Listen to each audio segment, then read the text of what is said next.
ये तो नीचे चल रही है, बुक तो होगी ना, ये तो नीति नहीं है। मैंने मोबाइल में भी रिसेंट की थी, मोबाइल में हो गई है पूरी ट्रांसलेशन के साथ ही है वो भी। हाँ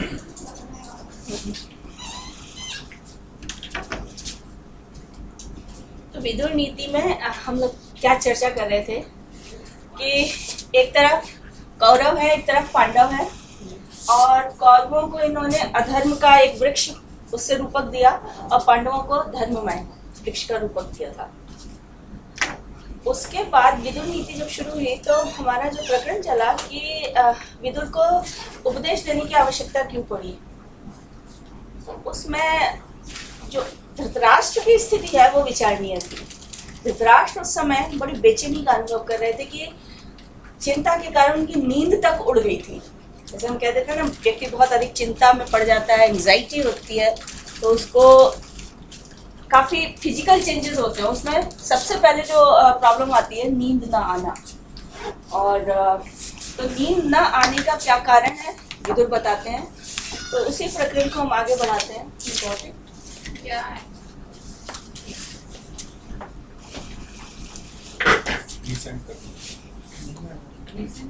इन्होंने एक शब्द दिया था, प्रजागर। प्रजागर कि भाई धृतराष्ट्र अपनी चिंता व्यक्त करते हैं कि मेरी को नींद नहीं आ रही है चिंता के कारण।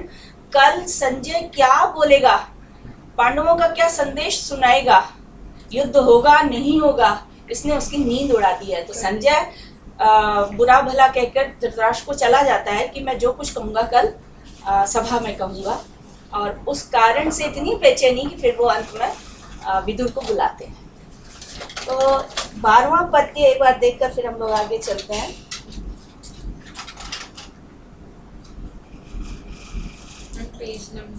पेज नंबर तो अलग अलग है, 12 नंबर का श्लोक होगा, पहले अध्याय में, चैप्टर 1 का।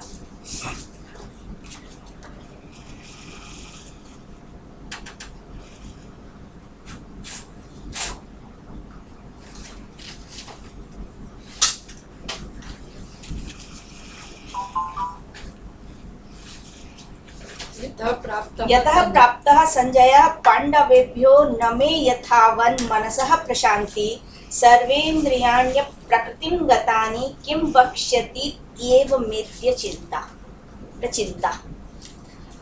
यतः प्राप्तः संजयः, जब से संजयः प्राप्तः, संजय पहुंचा है। संजयः प्राप्तः, संजय पहुंचा है। कहाँ से पहुंचा है? तो पांडवेभ्यः, पांडवों के पास से, पांडवों का समाचार लेकर।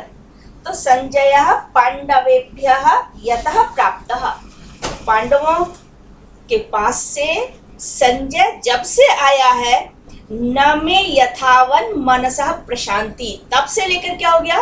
मनसः प्रशांति न, यथावत जो होती है, जैसी होती है वैसी मन की शांति नहीं है, यानी मेरा स्वाभाविक मन की शांति नष्ट हो गई है। और शांति का, मन की शांति का संबंध देखिए किस किस के साथ होता है। सारे क्रियाकलाप बिखर जाते हैं व्यक्ति के। तो कहते हैं सर्वेन्द्रियाणि अप्रकृतिम गतानि, संधि युक्त शब्द है। सर्वेन्द्रियाणि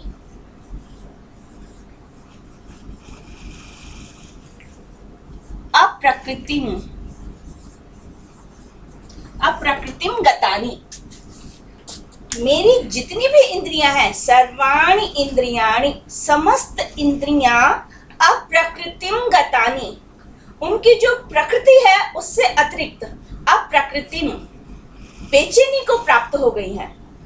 नियम ये कहता है कि भाई इंद्रिय का अपना अपना क्रियाकलाप है, व्यापार है। जैसे आंख है, देखती है, कान सुनते हैं, लेकिन अब इंद्रिय अपने अपने क्रियाकलाप में ही नहीं लग पा रहे हैं। सारी इंद्रियां शिथिल हो गई हैं। इंद्रियों के अपने अपने अर्थ हैं, अपने अपने विषय हैं, जैसे शब्द, स्पर्श, रूप, रस, गंध। तो नासिका की प्रकृति है गंध, स्वाभाविक काम है उसका। इसी तरह से रसना, जिह्वा, जीभ, जीभ का जो स्वाभाविक काम है, प्रकृतिगत काम है, वो है टेस्ट, रसना। आंख का देखना, त्वचा का छूना और कान का सुनना, ये इंद्रियों के प्राकृतिक कर्म है, प्राकृतिक उनके विषय है, अर्थ है। लेकिन इस समय क्या हो रहा है, चिंता के कारण सारी इंद्रियां अप्राकृतिक हो गई हैं, अप्राकृतिक हो गई हैं, यानी अपने अपने विषय को ग्रहण भी नहीं कर पा रही हैं। तो ये सब क्यों हो रहा है? एंजाइटी है, चिंता है, आगे क्या होगा। चिंता के लिए जो एक हमने अपने लोकोक्ति भी हिंदी में सुनने को आई होगी, चिंता जार शरीर को। चिंता क्या करती है? शरीर को जलाती है। शरीर को जलाने से मतलब क्या है? शरीर को क्षीण कर देती है, शरीर अपने स्वाभाविक काम को करने में असमर्थ हो जाता है, काम नहीं कर पाता है। तो मन की अशांति ने सारी इंद्रियों को तितर बितर कर दिया है, यानी वो अपने काम में स्वाभाविक रूप से लग नहीं पा रही है। उसका कारण क्या है? ऐसा क्या मन की जो अशांति है क्यों कर आई? तो कहते किम वक्ष्यति, ये कल क्या कहेगा सभा में, ये क्या कहेगा। इसमें जो वक्ष्यति शब्द है वच धातु है, कहना, और इसमें लृट लकार हो गया है भविष्य काल के लिए। ये क्या कहेगा? अभी केवल वो इतना कह के गया था कि जो उन्होंने समाचार कहा है वह मैं कल सुनाऊंगा। भला बुरा तो कह गया वो कि ठीक नहीं कर रहे हैं आप, लेकिन समाचार क्या भेजा है युधिष्ठिर ने? तो किम वक्ष्यति, ये क्या कहेगा? क्योंकि जो कहेगा उस पर निर्भर करेगा कि युद्ध होगा या नहीं होगा। तो अप्रकृतिम गतानि किम वक्ष्यति इति एव, इत्येव जो दिया है, इति एव, यही में अद्य प्रचिंता, यही आज मेरी चिंता है। यहाँ पर चिंता, सोचना, विचारना, बेचैनी का अनुभव करना, ये सब चिंता में है। और प्र और लगा दिया इसमें, प्र उपसर्ग में मम, जो षष्ठी में षष्ठी विभक्ति होती है उसमें मम आवयो अस्माकम ये रूप बनते हैं। तो ये एक वचन हो गया, ये द्विवचन है, ये बहुवचन है। मेरा, हम दोनों का, हम सबका। तो उसका एक शॉर्ट रूप और चलता है, वो है में, मम के लिए आता है। षष्ठी ये भी है? हाँ, ये षष्ठी ये भी है। तो कोई नहीं, अर्थ एक ही है, तात्पर्य एक ही है इसका।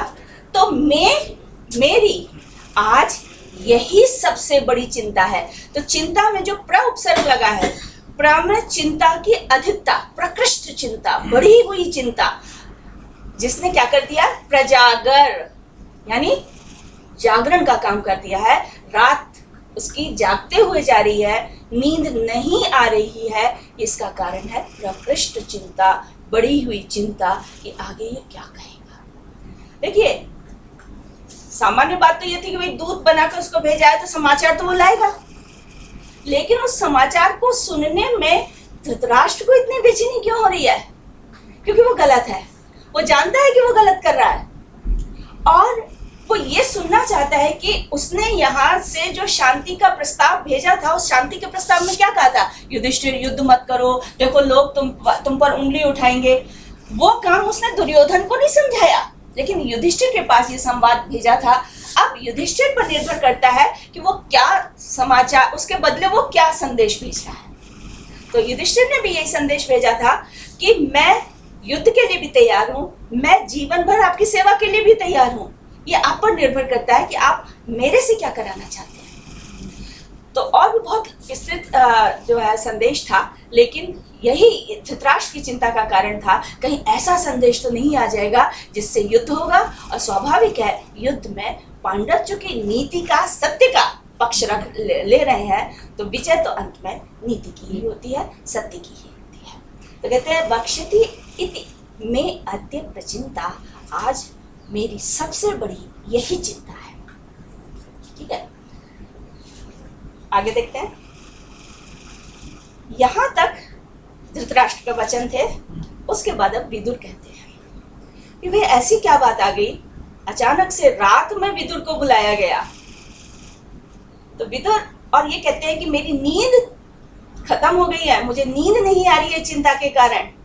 तो अब विदुर को कुछ तो आश्चर्य होगा कि ऐसा क्यों हो रहा है, तो कहता है वो विदुर उवाच, विदुर बोले, अभियुक्तम बलवता दुर्बलम हीन साधनम हृतस्त्वं कामिनम शौरम आविशन्ति प्रजागरा।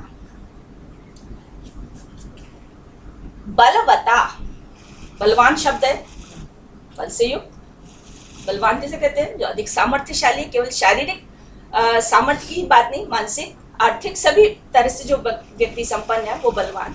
तो बलवान, बलवता, बलवान शब्द है, और बलवान का यदि हम तृतीय व्यक्ति में बनाएंगे तो बलवता, जैसे भगवान भगवता। तो बलवता तृतीय व्यक्ति, बलवान के साथ, बलवता बलवान एक वचन हो गया, बलवता बलवान के साथ, अभियुक्तम यदि अभियोग हो जाए, अभियुक्त मतलब प्रतिवाद हो जाए, वाद विवाद हो जाए, या किसी प्रकार का झगड़ा हो जाए, अभियोग उसी के लिए। तो बलवता अभियुक्तम, यदि बलवान के द्वारा किसी प्रकार से आक्रांत कर दिया जाता है, प्रतिवाद कर दिया जाता है, किसको? दुर्बलम हीन साधनम, जो दुर्बल है, हीन साधन है, जिसके पास साधन कम है, बलवान की तुलना में जिसके पास आर्थिक दृष्टि से सामाजिक सपोर्ट के रूप में साधन मतलब कम संसाधन है, तो ऐसा दुर्बल हीन साधन बलवान के द्वारा यदि आक्रांत कर लिया जाए, यानी बलवान के साथ उसका झगड़ा हो जाए, तो क्या होगा? जो दुर्बल है उसकी नींद उड़ जाएगी। कल क्या होगा, कल क्या होगा? स्वाभाविक इस तरह से हम लोग अपने प्रतिदिन के जीवन में भी ऐसा अनुभव करते हैं। किसी से किसी की लड़ाई हो गई है, माता पिता चिंतित हो जाते हैं कि कल क्या होगा। तो इस तरह से हीन साधन के साथ बलवान का जो बैर हो जाता है, शत्रुता हो जाती है। दूसरा हृतस्वम, यहाँ पर हृतस्वम शब्द आ गया है, हृतस्वम, हृतस्वम, स्वम माने सर्वस्व, जिसका सर्वस्व हरण कर लिया गया हो। सर्वस्व हरण कर लिया गया दो प्रकार से हो सकता है, कोई हमसे बलवान है, उसने हमारा हरण कर लिया, और या सट्टा अट्टा लगाया, उसमें हमारा सब कुछ नष्ट हो गया। दो शब्द हैं, हृतस्वम, एक तो ये शब्द है, इसमें जो दिखाई दे रहा है उससे हमारा बनेगा हृतः त्वम, तो ये है। दूसरा जो पाठ भेद है जो मैंने आपके में भेजा है मोबाइल में, उसमें है हृतस्वम, ये है, और यही ज्यादा उपयुक्त लगता है कि जिसका स्वम अपना, यह मेरा है, वो हर लिया गया। जिस पर मेरा अधिकार था वो मेरा अधिकार में मेरी जो वस्तु है उसको कोई हरण कर ले। तो इस प्रकार के कामिनम, जो कामी है, और जो चौरम, जो चोर है, तस्कर है, लुटेरा है, चोरी करता है, इनमें प्रजागराह आविशन्ति। प्रजागराह निद्राहीनता, नींद की समाप्ति, इनमें प्रवेश कर जाते हैं। आविशन्ति पूरी तरह से इनमें घुस जाते हैं। प्रजागराह, देखिए जागर शब्द तो जागरण के लिए आता है सामान्य, लेकिन इसमें जो प्रजागर शब्द ये प्रयोग कर रहे हैं वो बेचैनी के साथ जो जागरण हो रहा है, यानी जिसको हम एक तरह से निद्राहीनता कह सकते हैं, इंसोमिनिया एक रोग के रूप में जिसको हम कह सकते हैं कि व्यक्ति की नींद समाप्त हो जाती है। स्लीपिंग एपनिया, बहुत सारी चीज, किसी के तो स्वास्थ्य के कारण होता है, किसी की चिंता के कारण होता है। तो यहाँ जो जागरण, रात्रि जागरण हो रहा है, उसका कारण क्या है? वो चिंता है। ये स्वयं धृतराष्ट्र भी समझ रहे हैं, और विदुर भी समझ रहे हैं, पाठक भी समझ रहा है इस चीज को। लेकिन सामान्य रूप से ये निद्राहीनता, नींद न आने की शिकायत, ये किन में होती है? ये एक सामान्य वचन यहाँ पर कहा है। कि चाहे ऐसा नहीं कि महाभारत में दुर्योधन या दुर्योधन का जो पक्ष धृतराष्ट्र उनमें ही ये हो, नहीं, सामान्य जीवन में यदि ये स्थितियां आती हैं तो निद्राहीनता, एंजाइटी, ये सब कारण बन जाते हैं। तो कामिनम चौरम, यहाँ पे जो वाक्य रचना है इसमें हमें यदि कर्ता ढूंढे तो कर्ता कहाँ है? कर्ता, क्रिया, कर्म। तो यहाँ जो शब्द दिया है प्रजागराह, इसी को कर्ता बना दिया है, प्रजागराह। यह है प्रथमा व्यक्ति का बहुवचन। और जब प्रथमा व्यक्ति का बहुवचन है तो इसमें क्रिया भी कैसी होगी? प्रथम पुरुष बहुवचन। तो आविशन्ति,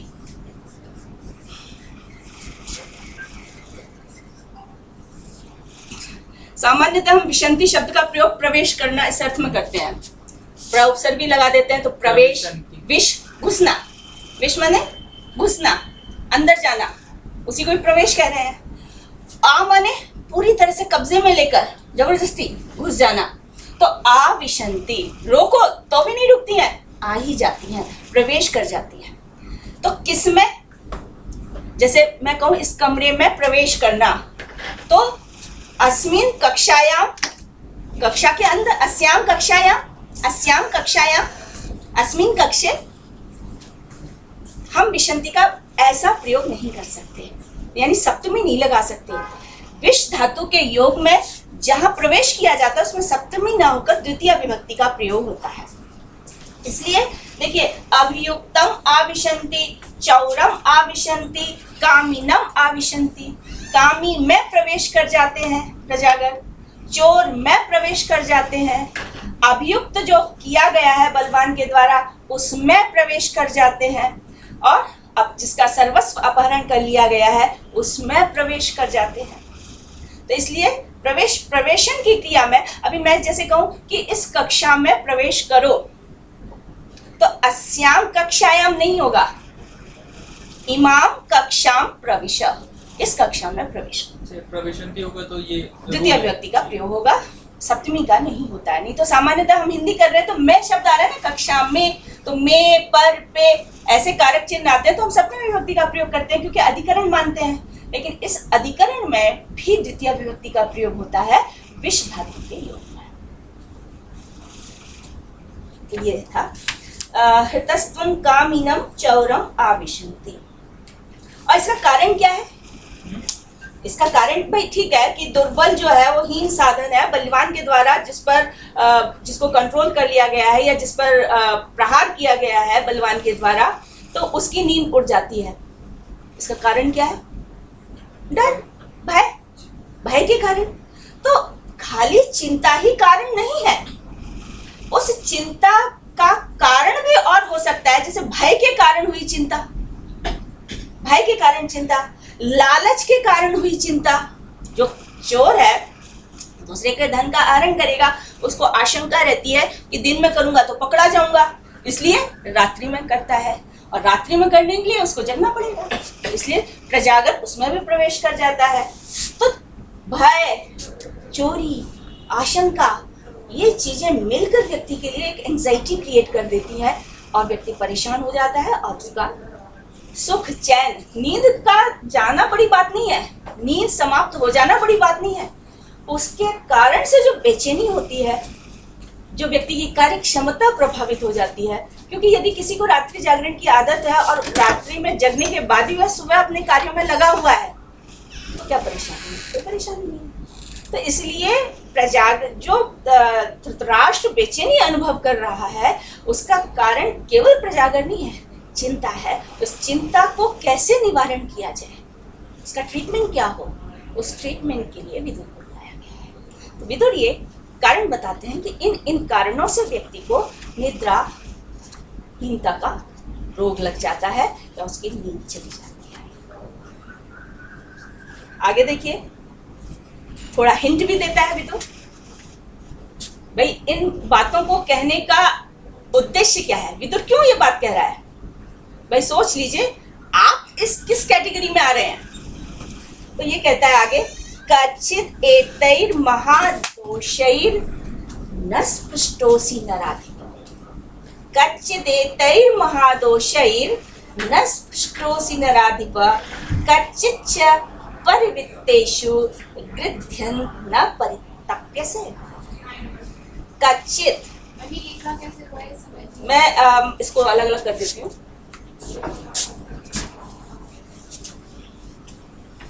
कच्चित शब्द है कच्चित, कच्चित एतहि एतहि महादोषहि। जो आगे चीजें बताई हैं वो छोटी मोटी बातें नहीं है, दोष हैं, और दोष भी सामान्य दोष नहीं, महान दोष है नींद को खत्म करने के लिए। तो कच्चित, कच्चित शब्द पूरी तरह से जहां पर निश्चितता नहीं है, जिसे हम कह देते हैं शायद कहीं ऐसा, ये कारण तो नहीं है, मे बी पॉसिबिलिटी एक तरह से शो कर रहे हैं। कच्चित, कच्चित कहीं एतहि महादोषहि, इन महान दोषों के कारण, इन महान दोषों के द्वारा न स्पृष्टोऽसि कच्चित् एतहि महादोषहि न स्पृष्टः स्पृष्टः असि। नराधिप, ये संबोधन है।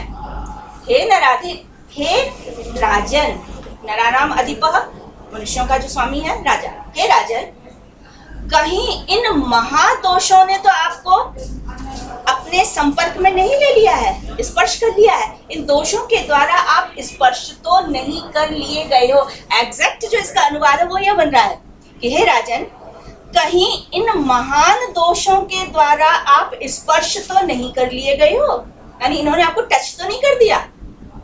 इन दोषों में से आपने किसी का धन तो नहीं हरण कर लिया, आप कामी या चोर तो नहीं बन रहे हैं, कहीं आपका सर्वस्व तो नहीं लुट रहा है।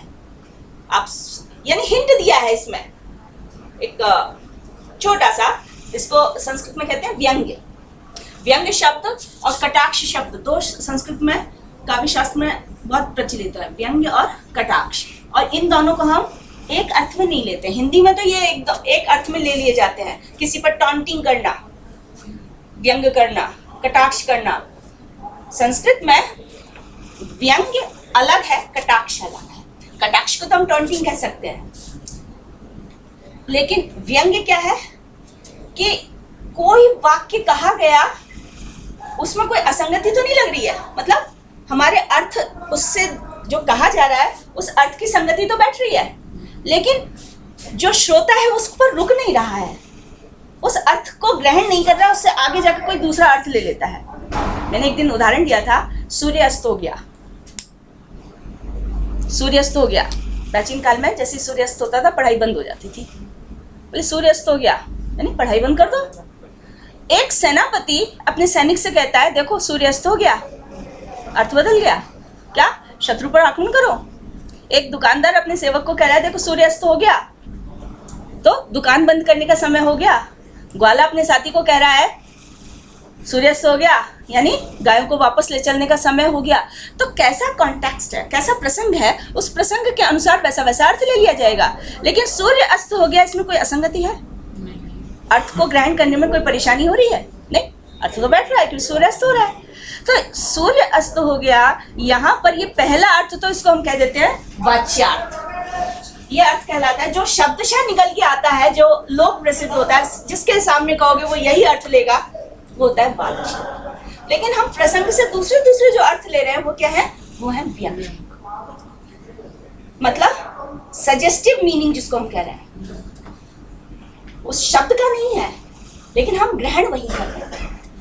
जैसे सूर्यास्त हो गया तो ये वाच्य हो गया। सूर्यास्त हो गया का मतलब ये सूर्य से मतलब आप ऐसी किसी चीज पिंड को लेते हो और ये छिप गया यानी शाम हो गई, ये वाच्यार्थ हो गया।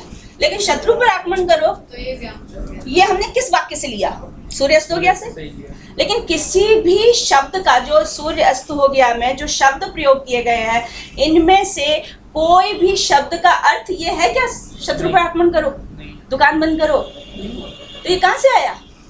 यह है व्यंग्यार्थ। इसको कहा जाता है व्यंग्यार्थ। हाँ, मतलब सिचुएशन के हिसाब से सेंटेंस का सिचुएशन मीनिंग मीनिंग ले लेते हैं। लेकिन जो पहला वाक्य कहा है उसमें कोई असंगति नहीं होती है, लेकिन कभी कभी असंगति भी होती है। मतलब हम देखते हैं कि बाकी ही नहीं बन रहा, हम कहते हैं ऊंट के मुंह में जीरा। अब ऊंट वहां है ही नहीं, जीरा वहां है ही नहीं, तो असंगति हुई। और फिर हम दूसरा अर्थ लेते हैं अपर्याप्त, मतलब पूरा नहीं पड़ रहा इस व्यक्ति के लिए, ये छोटी, इसके हिसाब से ये चीज छोटी है, ये अर्थ लिया। तो ये जो दूसरा अर्थ लिया वो क्या कहलाएगा? ऊंट के मुंह में जीरा, वो होता है लक्ष्यार्थ। उसको कहा जाता है लक्षणा और लक्ष्यार्थ। तो व्यंग्यार्थ में और लक्ष्यार्थ में थोड़ा सा अंतर यही होता है कि दोनों में हम दूसरा अर्थ लेते हैं, लेकिन लक्षणा में लक्ष्यार्थ जब हम लेते हैं तो असंगति होती है।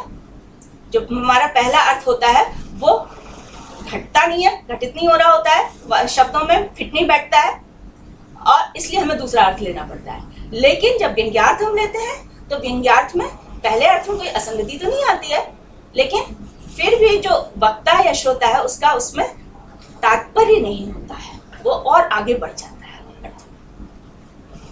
जैसे कोई कहे कि भाई कहाँ रहते हो? जी गंगा जी में रहता हूँ मैं, तो गंगा जी में, वहीं गंगा जी में ही तो घर है। अब गंगा जी में घर नहीं हो सकता क्योंकि गंगा तो प्रवाह है, तो गंगा जी में घर होने का मतलब क्या हुआ? गंगा के एकदम किनारे। तो वक्ता ने ये क्यों नहीं कहा कि मैं गंगा के किनारे रहता हूँ? पहले कहते था, हम नाक ऐसे पकड़े, घुमा के क्यों पकड़े? गंगा में, या हमारा मतलब यदि है कि हम गंगा के किनारे रहते हैं, ऐसे ही बोलता ना, मैं गंगा में रहता हूँ, ऐसा क्यों बोला? इसके पीछे कोई उद्देश्य था, क्योंकि मैं ये कहूँ कि मैं कानपुर में गंगा के किनारे रहती हूँ, तो गंगा की जो विशेषता है, गंगा की विशेषता होती है पावनता, गंगा की विशेषता होती है शीतलता। क्या कानपुर के हर एक घर शीतल और पावन है? किनारा ही शीतल पावन नहीं है गंगा का, महान प्रदूषण है। तो जो उसके किनारे रहेगा वो शीतल और पावन कैसे कहलाएगा? लेकिन मैं गंगा जी में रह रहा हूँ, तो गंगा की जो शीतलता पावनता है वैसी ही शीतलता पावनता मेरे घर में भी है, ये उद्देश्य पूरा हो जाता है। तो इसलिए वक्ता पहले ऐसे अर्थ का प्रयोग करता है जो असंगत बैठता है, क्योंकि गंगा जी में घर हो नहीं सकता। घर बनाने के लिए तो आपको स्थिर जगह चाहिए, प्रवाह तो नहीं बनेगा उसमें। तो इस तरह के अर्थ को हम, जहाँ पहले कोई अर्थ असंगत हो जाता है फिर हम दूसरा अर्थ लगाते हैं, वो तो लक्षणा का क्षेत्र हो जाता है। जहाँ किसी असंगति के बिना ही हम किसी दूसरे अर्थ पर पहुंच जाते हैं, वो व्यंग्यार्थ होता है। तो वाक्य और व्यंग हो गए और तो लक्ष्य और लक्ष्य। ये कौन सा हुआ फिर? मैं गंगा में रहता हूँ, लक्षणा, लक्ष्यार्थ। ये अच्छा, इसमें भी हम देखें तो पहला अर्थ जो है वो वाच्यार्थ होगा। इसको संस्कृत में कहते हैं गंगायाम घोषा, जो बहुत प्रसिद्ध उदाहरण है संस्कृत का, गंगायाम घोषा। घोष कहते हैं अहीर, आभीर, उनकी बस्ती। ये घोष कहाँ रहता है? गंगा में। तो घोष तो गंगा में नहीं रह सकता है। जो अहीर जाति है वो गंगा के किनारे मछली पालन इत्यादि के लिए वो रहती है, तो वो कहती है कि घोष कहाँ है? गंगा में है। तो गंगा में का मतलब क्या हुआ? प्रवाह में। इसका ये जो अर्थ हो रहा है वो वाच्यार्थ है, ये वाच्यार्थ हो गया, क्योंकि गंगायाम सप्तमी है। सप्तमी का मतलब अधिकरण, जो आधार है, तो गंगायाम का आधार यानी गंगा का प्रवाह। अब आप ये देखिए कि जो घोष है वो गंगा में रह नहीं सकता, प्रवाह में रह नहीं सकता। इसका मतलब ये अर्थ हमारा असंगत हो गया, खंडित हो गया। तो फिर वक्ता ने ये क्यों प्रयोग किया? वो बतलाना चाहता था गंगा तटे घोषः, गंगा के तट पर घोष है, वो ये कहना चाहता था। तो ये जो दूसरा अर्थ हुआ ये हुआ लक्ष्यार्थ। क्यों? इसकी असंगति के बाद आया है, गंगा के तट पर। ये जो तट पर है ये लक्ष्यार्थ। मेरा प्रश्न भाई कि यदि उद्देश्य ये था कि गंगा के तट पर घोष रहते हैं, तो फिर गंगा में घोष रहते हैं ये क्यों कहा? ऐसे ही कहना था। तो इसके लिए हम एक तीसरी स्टेज पर पहुंच जाते हैं, वो है कैसा तट? शीतल पावन गंगा तट। यानी गंगा के सभी तट पर नहीं, जो तट शीतल और पावन है उस तट पर घोष रहते हैं, ये वाक्य ये कहने से नहीं पता चलता। गंगा के तट पर घोष रहते हैं अच्छा। तो हुगली भी तो गंगा का तट है, वो भी प्रदूषित है। कानपुर भी तो गंगा का तट है, वो भी प्रदूषित है। इसलिए ऐसा ना कहकर ये कहा गया, यानी कि जो गंगा की विशेषता है वही इसमें है। तो इसको हम यदि अपने शास्त्रीय शब्दावली में कहें तो इसको, ये जो अर्थ है जो इस पर मैंने क्रॉस लगाया है, ये असंगत है। इसको कहते हैं मुख्यार्थ बाध। मुख्यार्थ बाध, बाध माने खंडित हो गया, मुख्यार्थ हट गया, यानी हमारा अभिप्राय इस प्रवाह में नहीं है। ठीक है। और ये जो शीतल पावन है, इसको हम कह देते हैं प्रयोजन। वक्ता ने, जो बोलने वाला था, उसने ये वाक्य कहा। ये क्यों नहीं कहा? क्योंकि इस तट में इनकी उपस्थिति, यानी शीतलता और पावनता की उपस्थिति बतलाना प्रयोजन था। ये प्रयोजन था। जब तक प्रयोजन नहीं होगा, लक्षणा नहीं है। एक विशेष परिस्थिति रूढ़ी की कह देते हैं रूढ़ी, लेकिन मैं जो काव्य का क्षेत्र है, काव्य के क्षेत्र में प्रयोजन जरूर होता है। समझ में? तीसरे वाले को क्या कहते हैं? जैसे ये वाच्यार्थ हो गया और ये लक्षार्थ हो गया। हाँ, और ये शीतल पावन है, ये व्यंग्य है। किसी शब्द से नहीं कहा है, फिर भी इसी में तात्पर्य है। ये व्यंग्य, ये व्यंग्य हो गया। तो ये जो व्यंग्य है वो कभी तो वाच्यार्थ के तत्काल बाद आ जाता है, जैसे मैंने कहा था सूर्यास्त हो गया, कभी दो, और कभी बीच में लक्षणा आ जाती है, उसके बाद आता है। तो हमेशा ये जो प्रयोजन है वो व्यंग्य ही होता है। लक्षणा के बिना भी तो आ सकती है ना, कोई अगर सीधे सीधे समझ जाए तो। जैसे मैंने कहा ना सूर्यास्त हो गया, नहीं, अगर गंगा में ही अगर वो समझ जाए सीधे तो उसको हम कह देते हैं, नहीं, नहीं, उसको हम ये कहेंगे इतनी शीघ्रता से हो गया। हाँ। शीघ्रता से हो गया, लेकिन बीच में दूसरा अर्थ तो रहेगा ही, इसकी सत्ता रहेगी। तो व्यंग्यार्थ की दो स्थितियां होती हैं, पहले वाच्यार्थ, उसके बाद व्यंग्यार्थ। कभी कभी पहले वाच्यार्थ के बाद लक्ष्यार्थ आएगा, और लक्ष्यार्थ के बाद जो प्रयोजन है वो व्यंजन आएगा। तो बात असली व्यंग वाली थी और हम कह रहे हैं ये व्यंग्य, हाँ। क्योंकि यही बतलाना तो उद्देश्य था। जो गंगायाम घोषा में कहीं कहा नहीं है, लेकिन गंगा की जो विशेषता है वो ये है, इसलिए तट की भी यही विशेषता हो गई। तो ये ऐसा उदाहरण बताइए जिसमें वाच्यार्थ से सीधे लक्ष्यार्थ तक हो जाए और फाइनल हो जाए। नहीं नहीं, हाँ, मतलब सीधे ही आप ये कहना चाहते हैं कि जो वाच्यार्थ के बाद लक्षणा मिल जाए और हमारा काम खत्म हो जाए, हमें यहाँ तक तीसरी स्टेज पर नहीं जाना पड़े।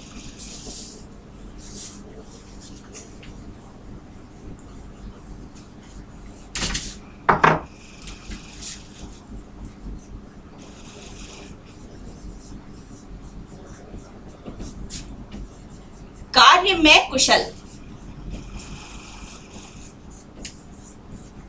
कार्य में कुशल है, कर्माणि कर्मणि कुशल, काम में कुशल है। अब आप कुशल का अर्थ निकालें। कुशल का मतलब क्या हुआ? कुशों को लाता है जो। कुश तो जानते हैं ना, जो ये हवन इत्यादि में एक घास तृण होता है जो प्रयोग होता है, उसको कुश कहते हैं। तो जो कुश लाता है वही कुशल कहलाता है। लेकिन कोई घर के काम में ही कुशल है। कर्मणि, कौन से कर्मणि? गृह कर्मणि।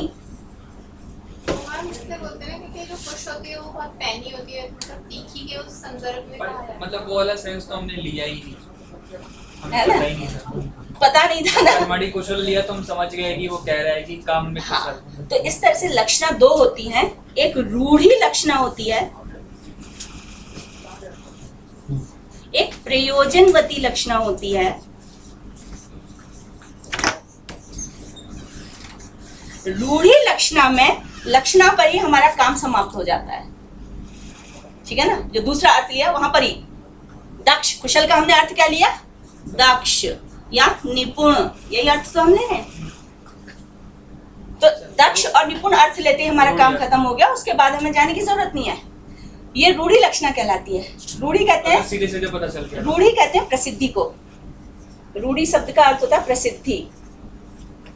कोई शब्द किसी अर्थ में फेमस हो गया। आपने अनुलोम और प्रतिलोम शब्द सुने हैं? अनुलोम प्रतिलोम, वो बाबा जी सिखाते हैं ना, रामदेव जी। एक बार इधर चलो, एक बार इधर। ये अनुलोम प्रतिलोम प्राणायाम करते हैं वो। अनुलोम विलोम। हाँ, लेकिन ये अनुलोम और प्रतिलोम बने कैसे होंगे शब्द? विलोम। अनुलोम विलोम बोलते हैं, वो तो प्रतिलोम भी बोलते हैं। अनुलोम पहली बार प्रतिलोम सुना है। विलोम कह दो, अनु का उल्टा। क्या, पर मैं ये कह रही हूँ कि ये अनुलोम शब्द बना कैसे? हम विलोम को छोड़ रहे हैं, प्रतिलोम को छोड़ रहे हैं। बाबा रामदेव ने लिखा। नहीं, ये तो बहुत पुराने हैं। इसमें रोम शब्द है, रोम, और संस्कृत में बहुत पहले से ही रलयोर अभेदा, र और ल का अभेद उच्चारण हो जाता है, ऐसा माना जाता है। यानी कहीं कहीं जैसे वेदों में शरीर शब्द आता है, शरीर, लेकिन लौकिक संस्कृत में ये हो गया सलील, जल। इसका भी मतलब जल है, इसका भी जल है, लेकिन र र ल ये अभेद कहीं कहीं हो जाता है, सब जगह नहीं, कहीं कहीं।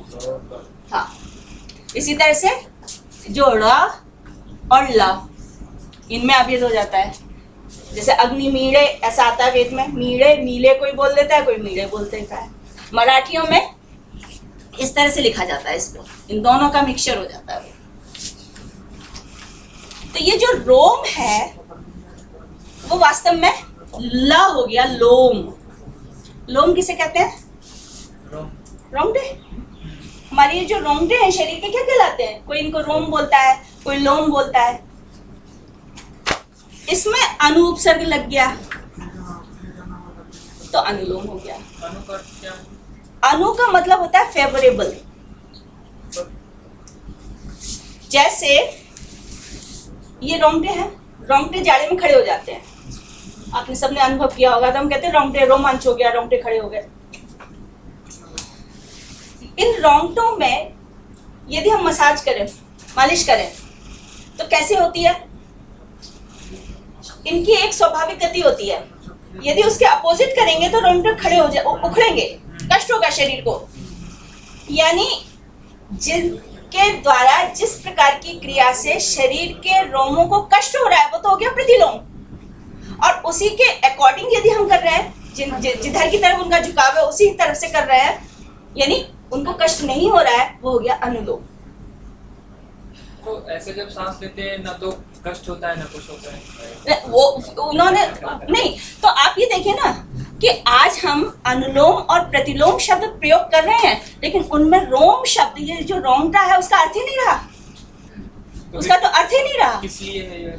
हाँ, अब किस लिए हो गया? तो जो फेवरेबल है उसको हमने अनुलोम के माध्यम से कर दिया। जैसे हम कहते हैं clockwise anti clockwise, clockwise anti clockwise, तो एंटी क्लॉकवाइज जो हो गया वो प्रतिलोम हो गया। स्वाभाविक जो गति है वो अनुलोम की हो गई, ठीक है ना। अब इसी को हम कह देते हैं अनुकूल और प्रतिकूल। अनुकूल और प्रतिकूल, जानते हैं अनुकूल और प्रतिकूल? जो हमारे फेवरेबल है वो अनुकूल है, जो नहीं है वो प्रतिकूल हो गया। लेकिन शब्द बने कैसे? वही स्थिति, कूल शब्द है इसमें। कूल इंग्लिश में तो ठंडा होता है, क्योंकि कूल के किनारे जाके आप बैठ जाओ तो ठंडा लगेगा। तो कूल क्या है? किनारा, किनारा, नदी का किनारा। अब कभी कभी जैसे नदी बह रही है, उसकी एक स्वाभाविक गति है, एक डायरेक्शन में जा रही है, लेकिन जब बहुत ज्यादा बारिश हो जाए, पानी का जल स्तर बहुत बढ़ जाए, तो अब क्या होगा? जो जल है वो किनारों को तोड़ेगा, किनारों को तोड़ेगा। ये हो गया प्रतिकूल। बिना किनारे तोड़े हुए जो धारा जा रही है वो तो अनुकूल हो गई, और जो धारा तोड़ने लग गई, यानी किनारों को, अब बरसात में जैसे हो जाता है प्राय किनारे टूटने लग जाते हैं, वो हो गया प्रतिकूल। तो अब जो बाबा रामदेव है वो भले ही उससे रोंगटे का, कूल का कोई संबंध नहीं रहा है, लेकिन वो उस अर्थ में, इसी को हम कह देते हैं रूढ़ हो गए, प्रसिद्ध हो गए। हमारे दिमाग में नहीं जाता है कि कूल को तोड़ने वाली भी बात इसमें आ रही है, रोंगटे के अनुकूल और प्रतिकूल की भी कोई बात आ रही है। वो क्यों? क्योंकि ये शब्द प्रसिद्ध हो गए हैं उन्हीं अर्थों में, जैसे कि कुशल शब्द दक्ष या निपुण अर्थ में रूढ़ हो गया। कुशों को लाने वाला इस अर्थ में तो हमारा तात्पर्य जा ही नहीं रहा है, हमारा ध्यान ही नहीं जा रहा होता। बहुत सारे ऐसे शब्द हैं, जैसे प्रवीण आप ले लीजिए, वीणा वीणा प्रकृष्ट वीणा यानी जो वीणा बजाने में बहुत कुशल है, लेकिन हम क्या कह देते हैं, हमारी बालिका घर के कामों में बहुत प्रवीण है, पढ़ने में बहुत प्रवीण है, निपुण है, इस अर्थ में हम प्रयोग करने लगे हैं इसमें। वीणा के लिए, ये वीणा के लिए है। अब क्या है, वीणा बजाते बजाते हाथ कटते हैं, तो जो उसमें अपनी पारंगत हो जाता है, एकदम अच्छे से बजाता है, उसको हम प्रवीण कहने लगते हैं। वो प्रवीण होता था। अब क्या हुआ कि जरा सा भी असावधानी वीणा बजाने में होगी तो हाथ कटेंगे, तो वो प्रवीण नहीं होगा, उसको हम प्रवीण नहीं कह सकते। तो उसी तरह से जो विवेचकता, जो सावधानी वीणा बजाने में है, उतनी सावधानी यदि कोई काम में रख रहा है तो वो भी प्रवीण कहलाने लगा। तो ये कैसा प्रयोग हुआ, रूढ़ प्रसिद्ध, इसमें कोई प्रयोजन नहीं है कि कुछ सोच समझ कैसा कहा गया, भाई प्रवीण इस अर्थ में प्रयोग आ गया है। तो बहुत सारे शब्द हैं, अनुलोम है, प्रतिलोम है, अनुकूल है, प्रतिकूल है, कुशल है, लावण्य शब्द है। लावण्य लावण्य हम क्यों प्रयोग करते हैं, सुंदर अर्थ में, लेकिन वो है लवण का भाव। शरीर से नमक निकल जाए तो क्या होगा, कांति खत्म शरीर की, इसीलिए डिहाइड्रेशन होने में थोड़ा नमक डाल के पानी आने दिया जाता है, क्योंकि बॉडी का नमक जैसे मीनिंग चेंज हो जाती है। जैसे भाई वर्ड है, तो उसका एक भाई का दूसरा मीनिंग होता है कि जो गुंडे लोग होते हैं वो। तो ये क्या है ना कि ये रूल में आ जाते हैं, प्रसिद्धि में चले गए, प्रसिद्ध इन शब्दों में वो उस समाज विशेष में प्रसिद्ध होने लगे। तो वो क्या है कि उसमें कोई उद्देश्य नहीं है तो भी वो शब्द प्रयोग हो रहा है, लेकिन यहाँ प्रयोजन के कारण लक्षणा की जाती है। वो प्रयोजन हमेशा व्यंजना के माध्यम से मिलता है। जैसे मैंने कहा कि भाई कहाँ रहते हो, गंगा में रहते हैं। ये भी 3 स्टेप वाला कोई और एग्जांपल? 3 स्टेप वाला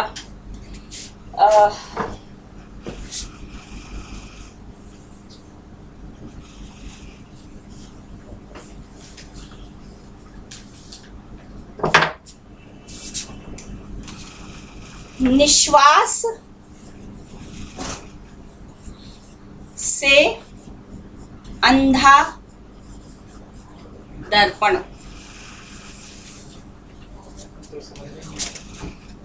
इसको संस्कृत में लिखूं, मैंने ट्रांसलेशन करके लिखा है, निश्वासांध इवादर्श। आदर्श का मतलब होता है दर्पण। आप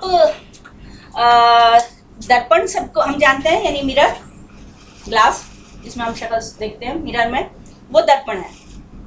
निश्वास जो मुंह की सांस निकलती है, ठीक है ना, दर्पण को अपने नजदीक करिए, उसके ऊपर भाप छोड़िए, तो क्या होता है, दर्पण मैला हो जाता है। उसमें आप चेहरे का प्रतिबिंब कैसे दिखाई देगा, मलिन दिखाई देगा या नहीं दिखाई देगा, ऐसे होगा। तो हमने यहाँ किया कि यह दर्पण, जैसे दर्पण निश्वास से अंधा हो जाता है, वैसे ही आकाश में चंद्रमा दिखाई नहीं दे रहा है। इन दिनों क्या होगा, जैसे निश्वास से दर्पण अंधा हो जाता है, वैसे ही बादलों से आकाश आच्छादित है, तो यदि चंद्रमा निकलेगा तो कैसे दिखाई देगा, जैसे दर्पण में हमारा चेहरा दिखाई देता है मलिन, वैसे ही चंद्रमा उसमें दिखाई देगा। ये वाल्मीकि ने ये पंक्ति प्रयोग किया है, निश्वासांध इवादर्श चंद्रमा न प्रकाशते। तो यहाँ पर दर्पण को इन्होंने क्या कहा, अंधा। अब अंधा किसे कहते हैं, नेत्र राहित्य, जिसमें नेत्रों में प्रकाश नहीं हो, प्रकाशन नहीं है, वो अंधा है। दर्पण में ये हो सकता है क्या, मुख्यार्थ बाधित हो गया, इसको हम कहते हैं मुख्यार्थ बाधित हो जाना। और लक्षणा से हमने क्या लिया, अस्पष्टता, अवलोकन ना हो पाना।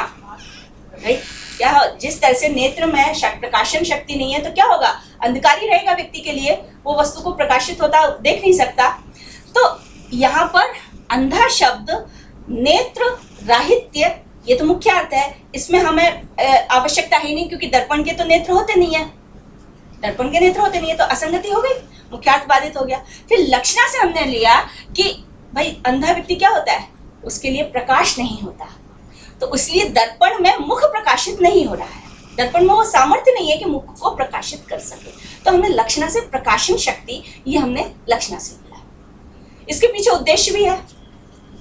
उद्देश्य क्या है, आकाश की भयंकर मलिनता बतलाना, मतलब अंधकार की अधिकता बतलाना, ये वक्ता का उद्देश्य था, इसलिए उसने। तो ये जो उद्देश्य है, अतिशयता, वो यहाँ पर प्रयोग, यानी ये थर्ड स्टार हो जाएगा। तो इस तरह से ये जो काव्य है, चूंकि हमारा महाभारत का ये प्रसंग है, तो महाभारत अपने आप में काव्य भी है, काव्य इतिहास हम इसको बोलते हैं। तो स्थान स्थान पर हमें इस प्रकार के लाक्षणिक प्रयोग बहुत मिलते हैं। जो शास्त्र हैं, शास्त्रों में तो बहुत छोटे ही स्थान होते हैं जहाँ पर लक्षणा और व्यंजना का प्रयोग होता है। लक्षणा तो फिर भी मिल जाती है, क्योंकि काव्य शास्त्रियों ने लक्षणा ग्रहण ही दार्शनिकों से की है, क्योंकि मीमांसा अर्थबोध कैसे हो, इस पर सबसे ज्यादा चर्चा उन्होंने की है, न्यायिकों ने की है, वाक्य कैसे अर्थ देता है। फिर काव्य शास्त्र में 9वीं शताब्दी में कहीं जाके आई है, जहाँ पर ये शब्द शस्त्रों की चर्चा होती है कि कोई शब्द अर्थ कैसे प्रतीत कराता है। तो यहाँ पर यद्यपि वो स्पष्ट नहीं कह रहा है कि महाराज आप स्वयं बताइए, लेकिन हिंट दे दिया है इसने, व्यंग्य रूप से कह दिया है कि अवश्य इन जो दोष गिनाए गए हैं, इन दोषों में से कोई ना कोई दोष आपके साथ संपर्क में आ गया है। तो कच्चित एतै महादोषै न स्पृष्टोसि नराधिपः। हे राजन, कहीं इन महान दोषों के द्वारा स्पर्श तो नहीं कर लिए गए हो। कच्चित कहीं, मे बी परहैप्स, कहीं ऐसा तो नहीं है कि पर वित्तेषु, पर दूसरे का, वित्त धन, परेशान वित्तम परवित्तम तेषु परवित्तेषु, दूसरे का पैसा परवित्त कहलाता है। और इसमें सप्तमी विभक्ति का बहुवचन लगाया है, अर्थात दूसरे के धनों में गृध्यन, ललचाते हुए, लोभ करते हुए, न परितप्य से, आप पीड़ित तो नहीं हो रहे हो, आपका किसी दूसरे के धन में मन आ गया हो, लालच आ गया हो, लोभ आ गया हो, इस कारण से ही तो ये पीड़ा नहीं है कि रात्रि में आपको नींद नहीं आ रही है। तो कच्चित पर, अभी आप गृध्र शब्द सुन के आए हैं, ईशावास्यमिदं सर्वम यत्किंच जगत्यान जगत तेन त्यक्तेन भुंजीता मा गृधः कस्य स्विद्वनम। तो जिस तरह से वो कस्य स्विद की बात हो रही थी, स्विद शब्द कस्य में जुड़ा हुआ है, तो पर्टिकुलर कोई एक नहीं, उसका मतलब होता है कोई भी। ऐसे ही संस्कृत में कस्यचित, कस्मैश्चित, केशांचित ऐसे प्रयोग लग जाते हैं। तो यहाँ पर कच्चित, कहीं ऐसा तो नहीं है कि दूसरे के धन का लोभ करते हुए आप पीड़ित हो रहे हो, दूसरे के धन के प्रति आपकी आसक्ति जाग रही हो। वास्तव में यही स्थिति है कि जो पांडवों का हक है, वो पांडवों का हक आप देना नहीं चाह रहे हैं। कारण कुछ भी हो सकता है, चाहे पुत्र मोह के कारण आप नहीं दे पा रहे हैं, लेकिन कहीं ऐसा तो नहीं है कि दूसरे का धन है और आप उस पर ललचाए हुए हैं, उस पर लोभ कर रहे हैं। गृध ये है। देखिए, एक शब्द और आपने सुना होगा, गिद्ध, गिद्ध है ना, और गिद्ध दृष्टि, गिद्ध दृष्टि, जैसे ही कोई जानवर मरता है सब टूट पड़ते हैं उस पर। तो मतलब जो आपका नहीं है उसको लालच से देखना, ललचाए भाव से देखना, ग्रीड फॉर समवन्स मनी, किसी दूसरे के धन पर अपना अधिकार, अपना लालच जताना, पर वित्तेषु गृध्यन, गृध्यन ललचाते हुए, यहाँ पर गृध धातु है, इसी से संस्कृत में गृध्र बनता है। गृध्र का मतलब होता है गिद्ध, गिद्ध, जो हिंदी में हम लोग एक पक्षी के लिए कहते हैं वल्चर, तो गृध्र, गिद्ध। तो गृध्र धातु है ललचाना अर्थ की। तो दूसरे के धन पर आपकी गिद्ध दृष्टि तो नहीं हो गई, जो आपका नहीं है उसके लिए आप लालच तो नहीं कर रहे हो। और यहाँ पर जो शब्द बना है वो है गृध्यन, गृध्यन, जैसे पठ धातु से पठन, हसन, ऐसे रूप किस प्रत्यय से बनते थे? क्षत्रिय प्रत्यय से। क्षत्रिय प्रत्यय हुआ, पढ़ता हुआ, खाता हुआ, हंसता हुआ। तो ललचाते हुए, आप पीड़ित तो नहीं हो रहे हो, दूसरे के धन पर ललचाते हुए आप पीड़ित तो नहीं हो रहे हो, कहीं ये कारण तो नहीं है? कच्चित, कच्चित शायद, संभवतः।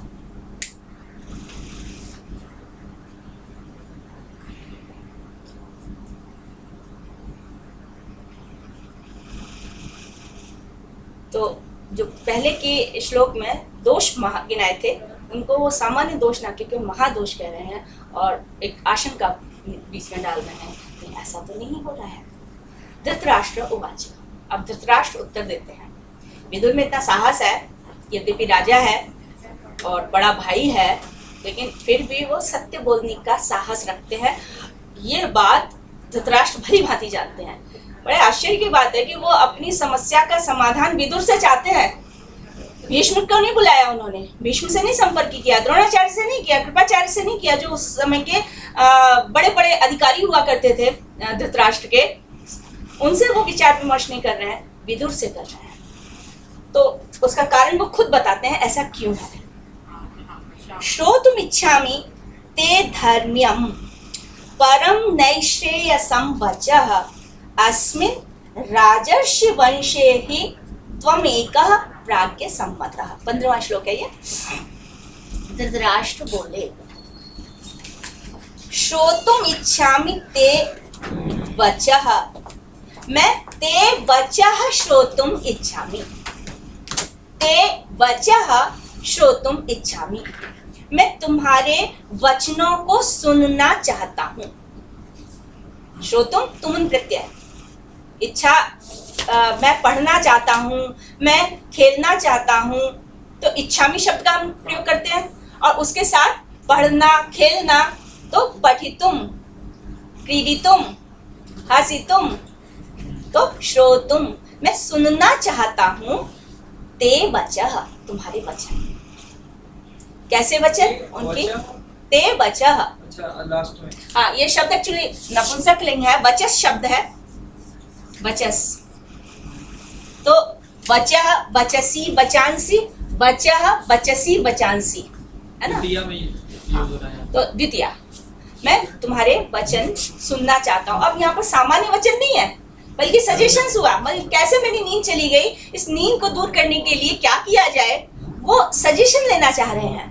तो इसलिए श्रोतुम इच्छामि, तो सामान्य वचन ना होकर यहाँ पर जो है परामर्श भी है एक तरह का, तुम्हारे वचन सुनना चाहता हूँ। अब कैसे वचन है, उसके दो विशेषण इन्होंने लिए हैं, एडजेक्टिव्स हैं। धर्म्यम, एक धर्म्यम और दूसरा नैश्रेयसम।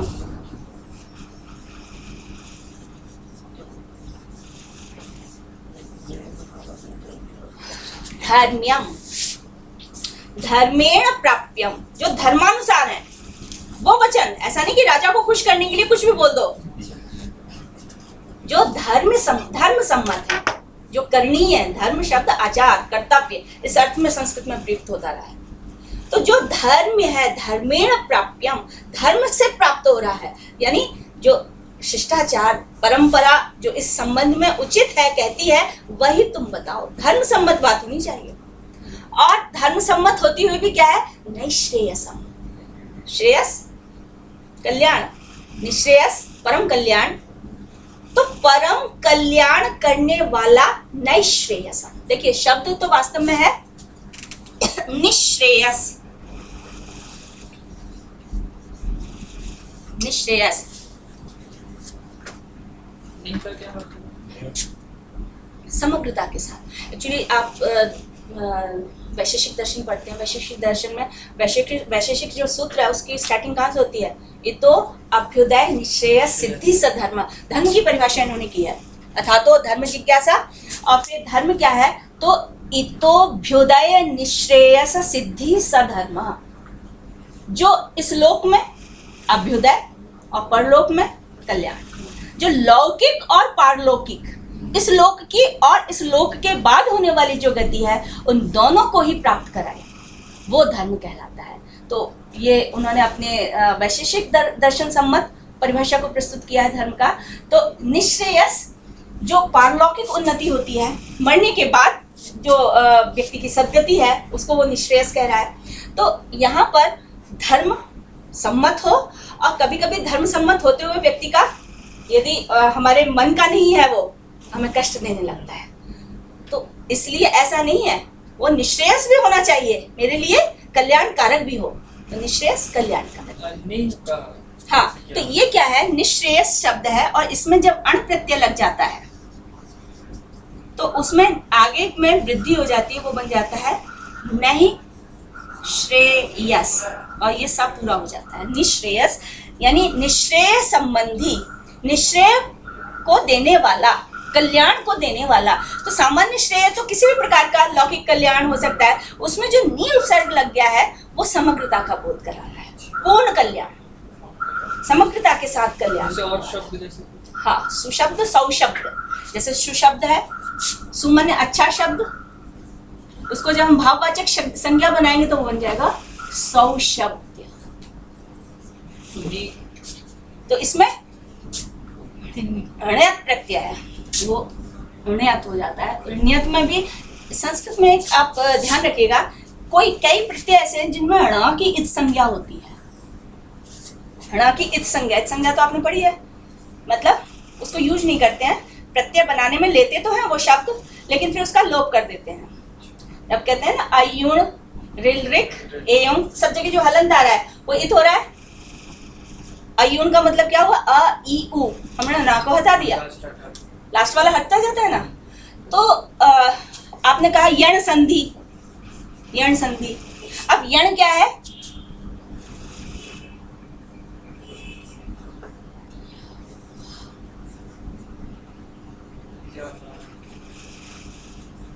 ये है, यानी य व र, इनमें तो पूरा रखते हैं य व र, और ये जब माहेश्वर सूत्र में लिखेंगे तो ऐसे लिखेंगे य व र, बीच में टा भी आएगा, ल और ण।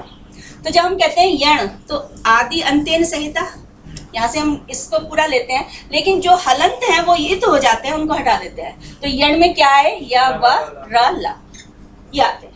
तो जिनको हलंत होता है उसको हम इत कर देते हैं, और इतस्य लोप, और इत का लोप कर देते हैं, उसको ग्रहण नहीं करते हैं यण संधि में। ये इसी तरह से एच, आए, आव, इन शब्दों का प्रयोग आप करते हैं। तो यहाँ पर कुछ प्रत्यय ऐसे हैं जिनमें ण पीछे आता है, जैसे आगे आएगा ये पीछे आएगा, तो ण्यत, अण,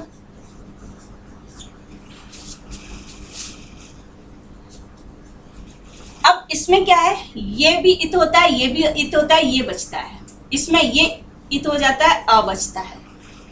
लेकिन जहां भी ण की इत संज्ञा होती है, एक नियम बना दिया गया है कि उसमें जिस शब्द से वो जुड़ रहा है उसमें जो सबसे पहला जो शब्द होगा उसमें जो मात्रा होगी उसको वृद्धि कर देते हैं। तो सु को औ हो गया, ई है तो आई हो गया, तो निश्रेयस नैश्रेयस दिखाई दे रहा है क्योंकि यहाँ पर अण है, यहाँ पर ण्यत प्रत्यय है। इसी के साथ कुछ और भी प्रत्यय, ऐसा नहीं कि खाली ण में, श्य, श्य में य, या इसी तरह से ये, इसमें य, तो सूत्र है हमारा अचोयिनिति, अचोयिनिति, यानी कहीं पर यदि णकार और ञकार, णकार और ञकार इत होता है तो आदि जो अच होता है, अचो में जो आदि अच होता है, पहला पहला अच, अच माने स्वर, उसको वृद्धि कर दी जाती है। जैसे और कहते हैं हम दृढ़ता, तो ये तो दृढ़ता हो गया। अब हम दृढ़ शब्द से श्य प्रत्यय लगाएं, श्य, तो इसमें ये लोप हो जाएगा, ये लोप हो जाएगा, बचेगा ये। तो इसको जब इससे जोड़ेंगे तो बन जाएगा दा, ये री है ना, ये ऊपर चला जाएगा, दाढ़्यम, दाढ़्यम। इस तरह के संस्कृत में तद्धित प्रत्यय के प्रयोग प्राय होते हैं।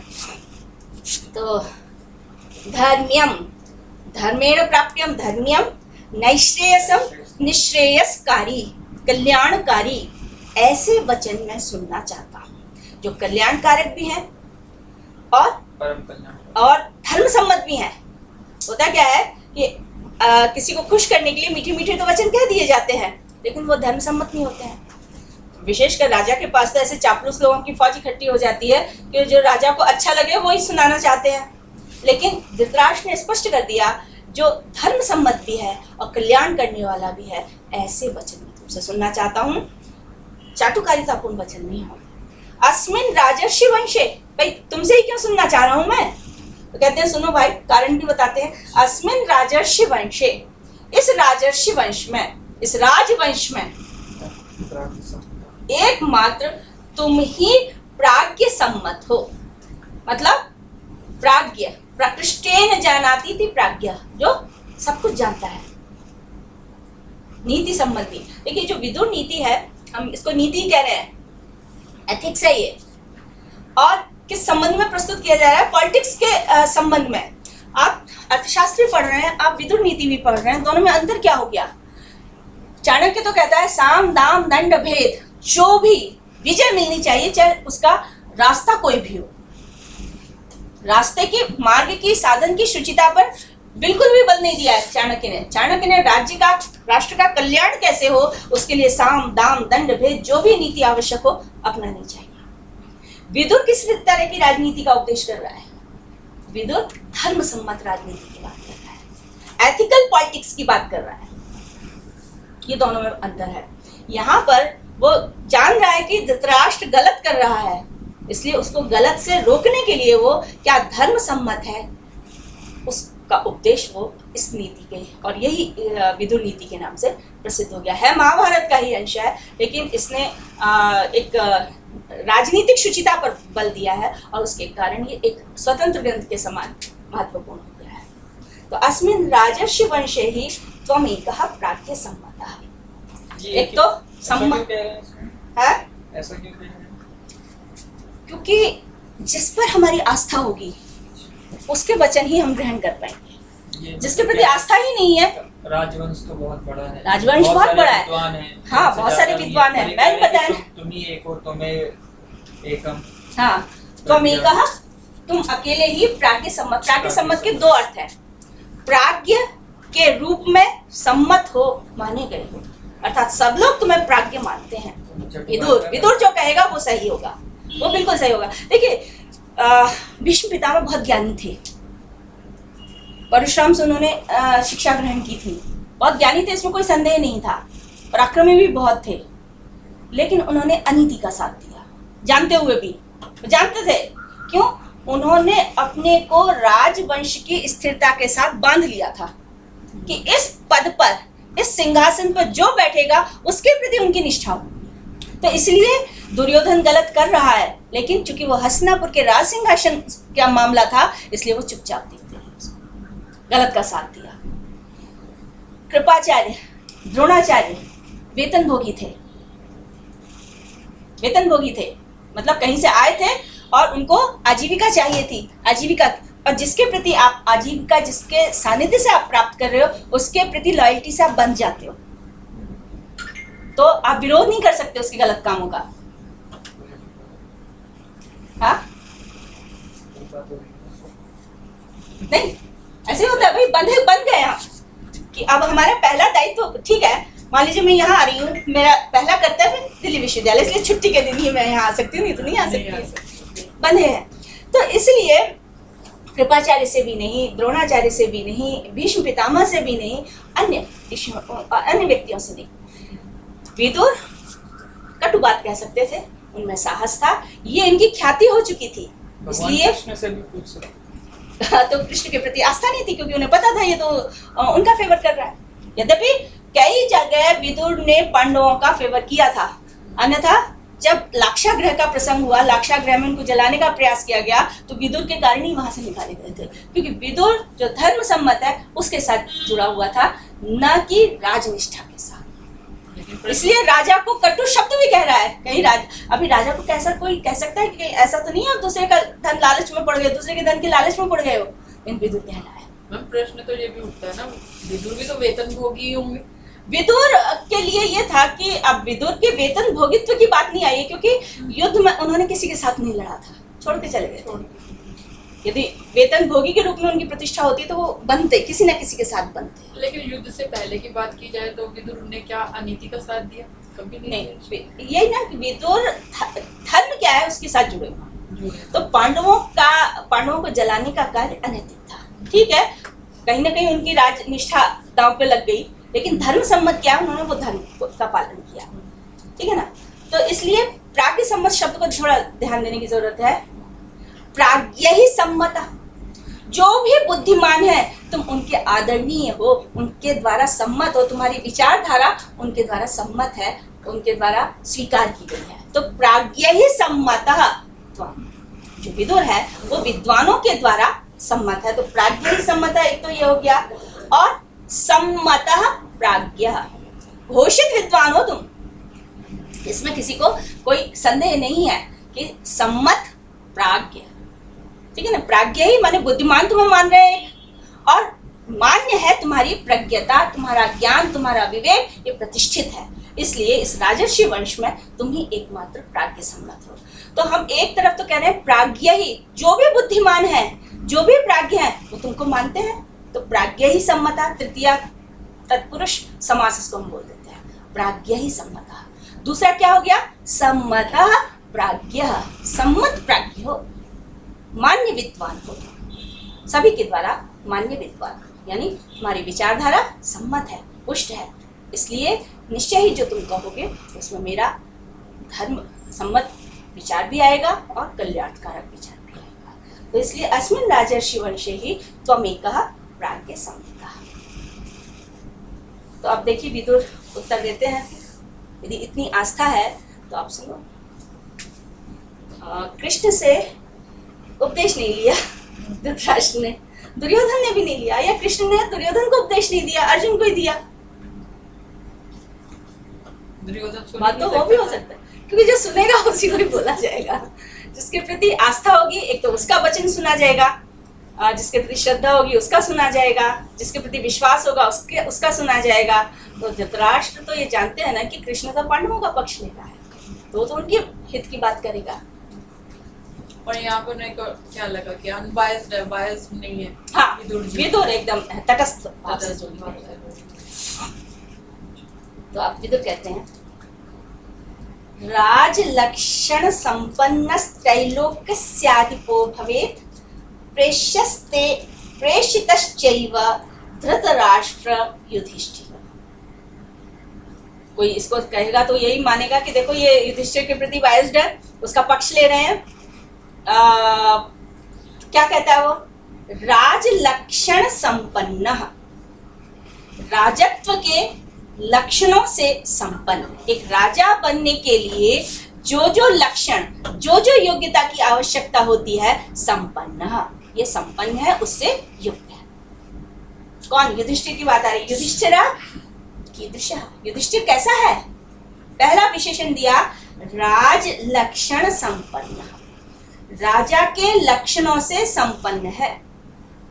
खाली ऐसा नहीं कि जैसे ज्योतिष में हम कहते हैं जरा हाथ दिखाओ तो बोला ये राजा बनेगा, वो तो चिन्ह है ही। इसके अतिरिक्त जो एक योग्यता चाहिए, उस योग्यता के अनुरूप युधिष्ठिर है। तो राज लक्षण संपन्न, राजा के लक्षणों से संपन्न। त्रैलोक्यस्याधिपो भवेत्, केवल ऐसा नहीं कि राजा के लक्षण ही उसमें दिखाई दे रहे हैं, वो त्रिलोकी का राजा भी हो सकता था। त्रैलोक्य से यानी सभी का, त्रिलोकी तो हम क्या ये भूलोक और स्वर्गलोक, मध्यलोक, इस तरह से करके लोकों की बात करते हैं। यहाँ पर त्रैलोकी से तात्पर्य है सबका, मतलब उसमें इतनी सामर्थ्य है कि वो तीनों लोकों का यानी सभी का शासन कर सकता है, उनका अधिकार पूर्वक उनकी रक्षा कर सकता है, इतनी उसमें सामर्थ्य है। तो राज लक्षण संपन्न त्रैलोक्यस्याधिपो भवेत्, वो त्रिलोकी का अधिप यानी शासक हो सकता है। ऐसा तो युधिष्ठिर है कि होए, ये तो भवेत् में उसमें संभावना है, हो सकता था। भवेत् जिस तरह से हम देखते हैं विधिलिंग के लिए विधिलिंग प्रयुक्त में होता है, होना चाहिए। हाँ होना चाहिए था, लेकिन तुमने क्या किया, भेज दिया। अर्थ जो है प्रसंग के अनुसार भी निकलते हैं। तो ऐसा युधिष्ठिर जो हो सकता, देखिए होना जो चाहिए था। नहीं हाँ, हाँ एक मिनट, जो विधिलिंग है बहुत सारे अर्थों में आता है, जिसमें एक अर्थ संभावना भी होता है। विधि, विधि शब्द छोटे को किसी कार्य में लगाना, सामान्यतः हम इस अर्थ में ले लेते हैं, क्यों, इसी से इसका नाम हो गया है विधिलिंग। छोटे से किसी कार्य में लगाना। छोटे व्यक्ति को, अपने से जो छोटा है उसको किसी कार्य में लगाना। तो ये इसका सबसे प्रसिद्ध अर्थ है। हम तो विधि का मतलब समझते हैं, प्रक्रिया उसकी मतलब। बड़े को भी लगाया जाए, कृपया आप मेरे पुत्र को पढ़ा दें थोड़ा, ऐसा करके हम अपने बड़े से निवेदन कर सकते हैं, तो भी हम विधि लिंग का प्रयोग कर सकते हैं। विधि, निमंत्रण, आमंत्रण, अधीष्ट, संप्रश्न, प्रार्थना, याचना किसी को, ये बहुत सारे अर्थ हैं जिसमें विधि लिंग का प्रयोग होता है। तो उसी में एक अर्थ और भी है, वो है संभावना। ये हो सकता है या नहीं हो सकता है? मैं संस्कृत में वेदांत पढ़ूं या वैशेषिक पढ़ूं, तो पठेयम, वैशेषिकम पठेयम, वेदांतम पठेयम, ये पढ़ूं या ये पढ़ूं, इस अर्थ में भी जो है। अब इसमें आप देखिए विधान नहीं है, विधि नहीं है, आमंत्रण नहीं है, निमंत्रण नहीं है, लेकिन फिर भी विधि लिंग का प्रयोग हो रहा है। कैसे के रूप में जैसे हाँ। भवेयम भी होता है। हाँ, कैसे हूँ, हाँ, कैसे करूँ। कैसे करूं। तो उसी में एक संभावना कि ये जो युधिष्ठिर है वो एक अच्छा राजा बन सकता था, लेकिन सकता था हमने क्यों लिया, सकता है क्यों नहीं किया, क्योंकि नीचे का वाक्य कह रहा है लेकिन तुमने क्या किया, प्रेष्यः प्रेषितः, भूतकाल का प्रयोग कर दिया यहाँ पर। जो प्रेष्य था उसको तुमने प्रेषित कर दिया। प्रेष्य कहते हैं जिसको हम किसी काम में लगा सकें, जो ओबीडियंट है, बहुत आज्ञाकारी है आपका, वो प्रेष्य कहलाता है। वशवर्ती, ऐसा पूरी तरह से आपका वशवर्ती जो युधिष्ठिर है, प्रेषितः, उसको तो आपने वनवास दे दिया। प्रेषिता मैंने भेज दिया, कहाँ भेजा, स्वाभाविक है, यहाँ पर लक्षणा से व्यंजना से हम निकाल के लाएंगे, प्रेषिता वनी, उसको तो आपने वनवास दे दिया। तो प्रेष्यस्ते प्रेषितः, ये जो प्रेषितः शब्द है, प्रेषितः, इसमें ता प्रत्यय है।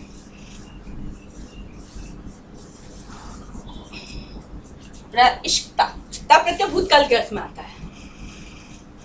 मैंने पढ़ा, मया पठितम, मैंने पुस्तक पढ़ी, मया पुस्तकम पठितम।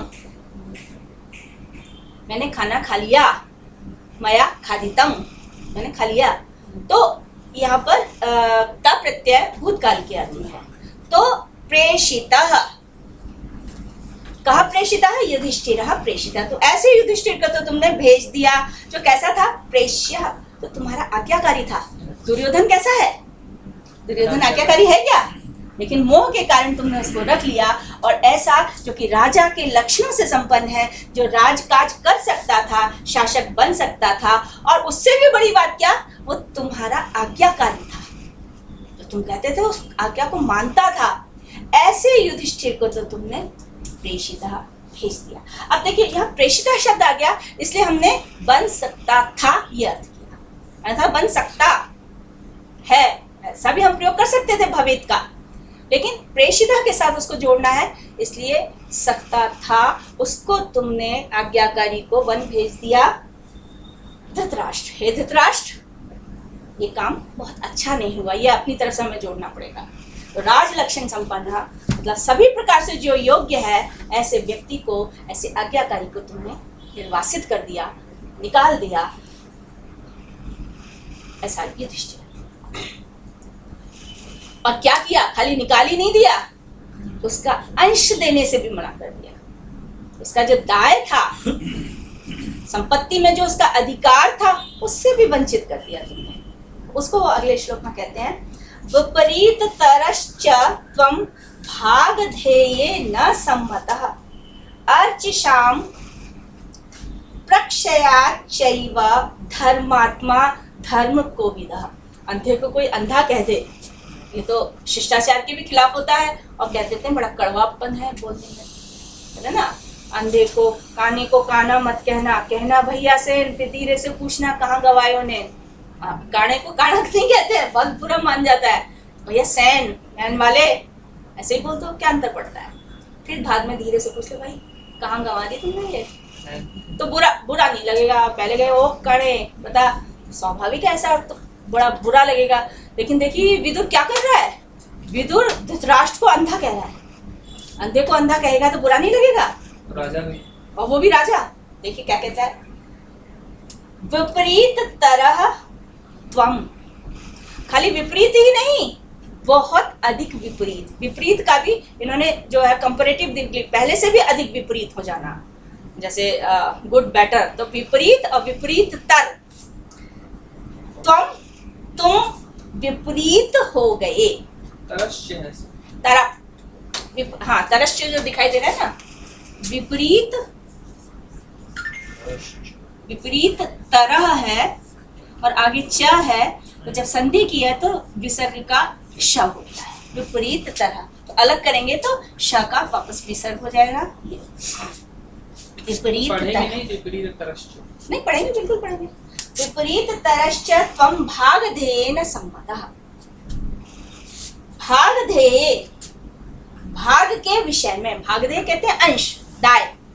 भागधेय जो न्यायपूर्ण अंश है उसके संबंध में विपरीत हो गए। न सम्मतः, तुमने उसको माना ही नहीं। क्यों किया ऐसा?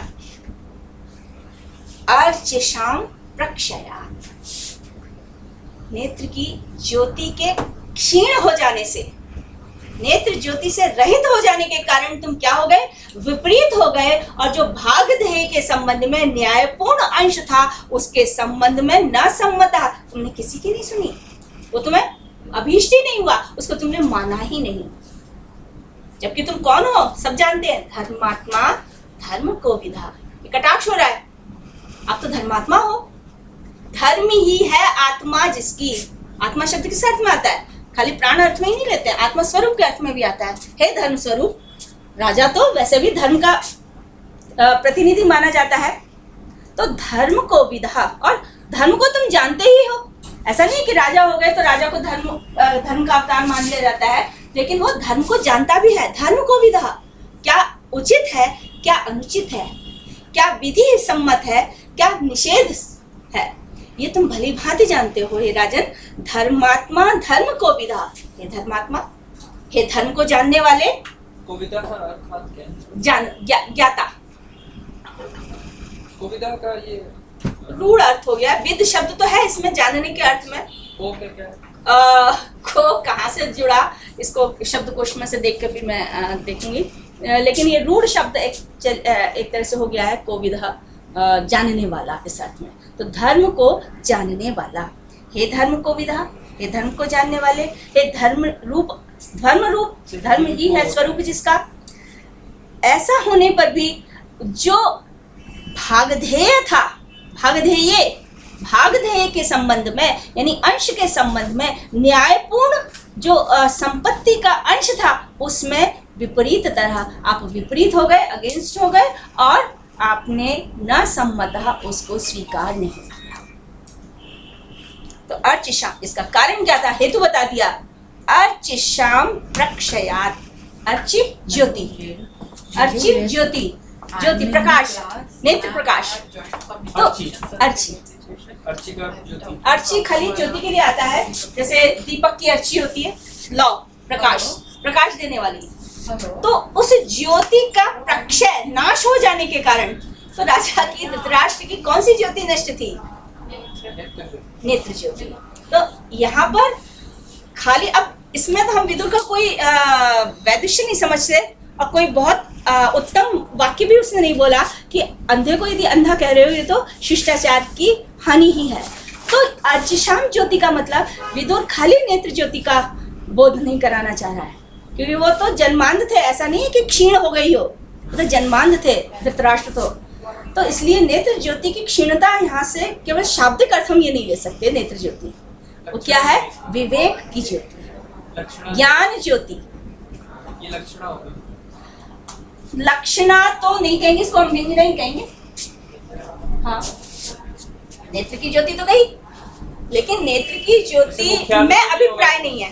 खाली नेत्र की ज्योति में, जैसे मैंने कहा ना, सूर्य अस्त हो गया और शत्रु पर आक्रमण करने का समय हो गया, तो सूर्य अस्त हो गया, इसमें कोई मतभेद नहीं है, सूर्य अस्त हो रहा है, लेकिन दूसरा अर्थ हमने निकाला शत्रु पर आक्रमण करो, तो नेत्र ज्योति तो खत्म हो गई है, इसी में तात्पर्य नहीं है, लेकिन उसका अर्थात तुम विवेक रूपी ज्योति से भी रहित हो गए हो। तो मुख्यार्थ इसमें बाधित नहीं होता है, मुख्य अर्थ है इसलिए तो अर्च शाम प्रक्षयाचैव धर्मात्मा धर्म को विदा। अब देखिए धर्मात्मा और धर्म को विदा में भी एक कटाक्ष जिसको हम सटायर कह रहे हैं,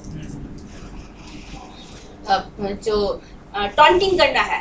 आप तो धर्मात्मा हो, धर्म ही आपका स्वरूप है, राजा का धर्म ही स्वरूप होता है, धर्म से वो च्युत हो गया तो फिर राजा कैसा। और आप धर्म को जानने वाले भी हैं, फिर भी जब न्यायपूर्ण अंश देने की बात आई आप उससे विमुख हो गए, आप उससे विपरीत चले गए। तो आप केवल नेत्र से ही अंधे नहीं है, आप विवेक से भी अंधे हो चुके हैं। ये कटाक्ष।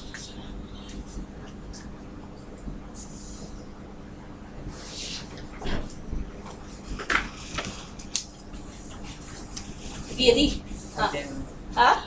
सेकंड क्लास में हमेशा फंस जाते हैं। हाँ बहुत लंबा हो जाता है ना, 2 घंटे वो 2 घंटे ये, कोई बात नहीं, 15 मिनट का टाइम हो गया है।